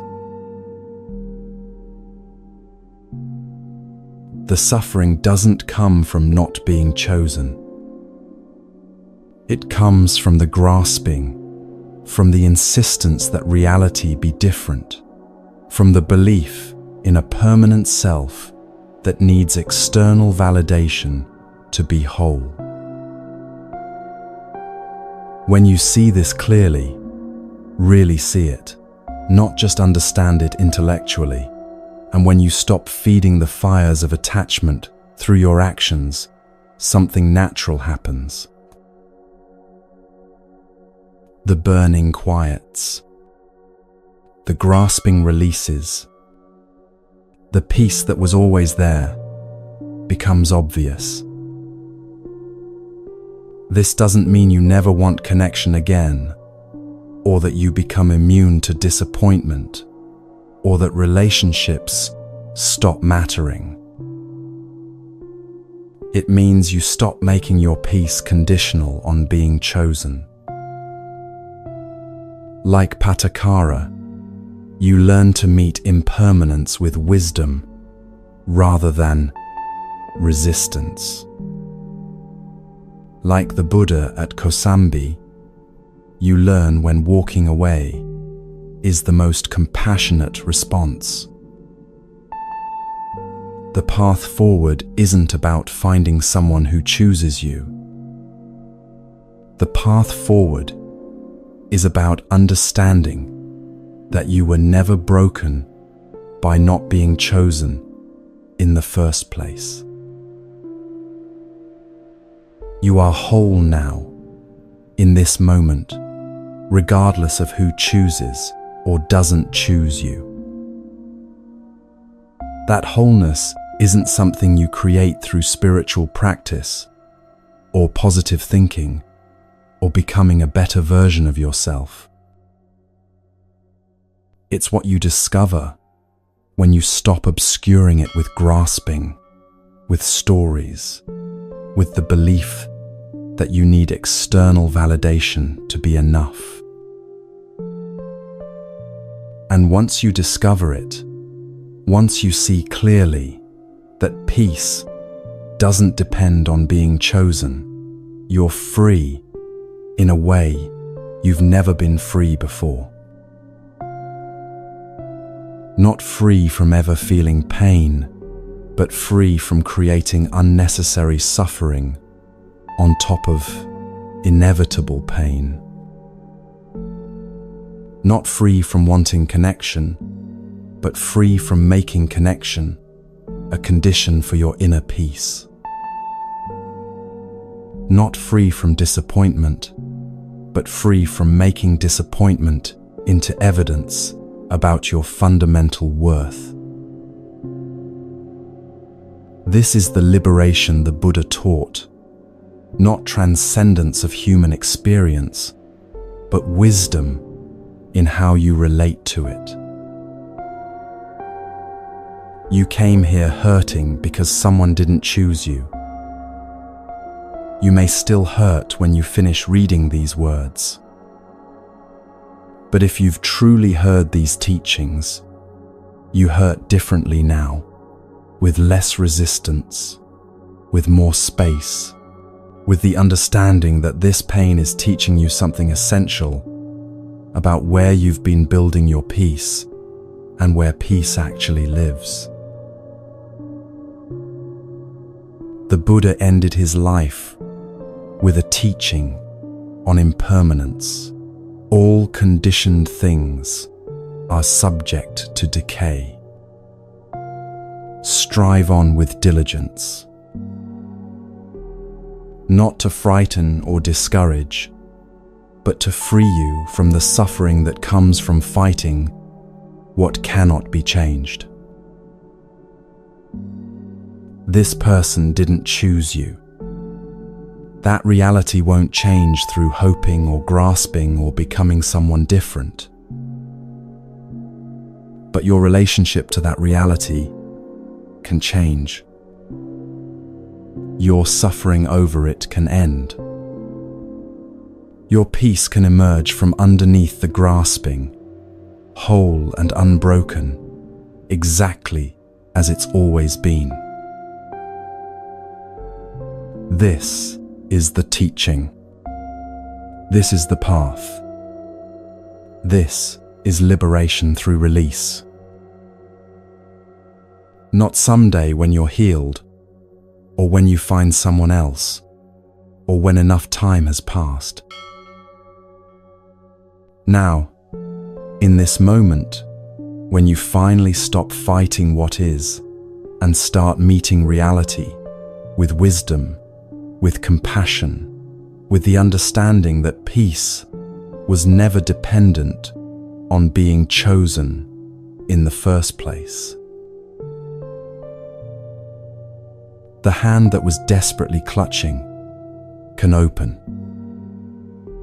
The fire that was burning can quiet.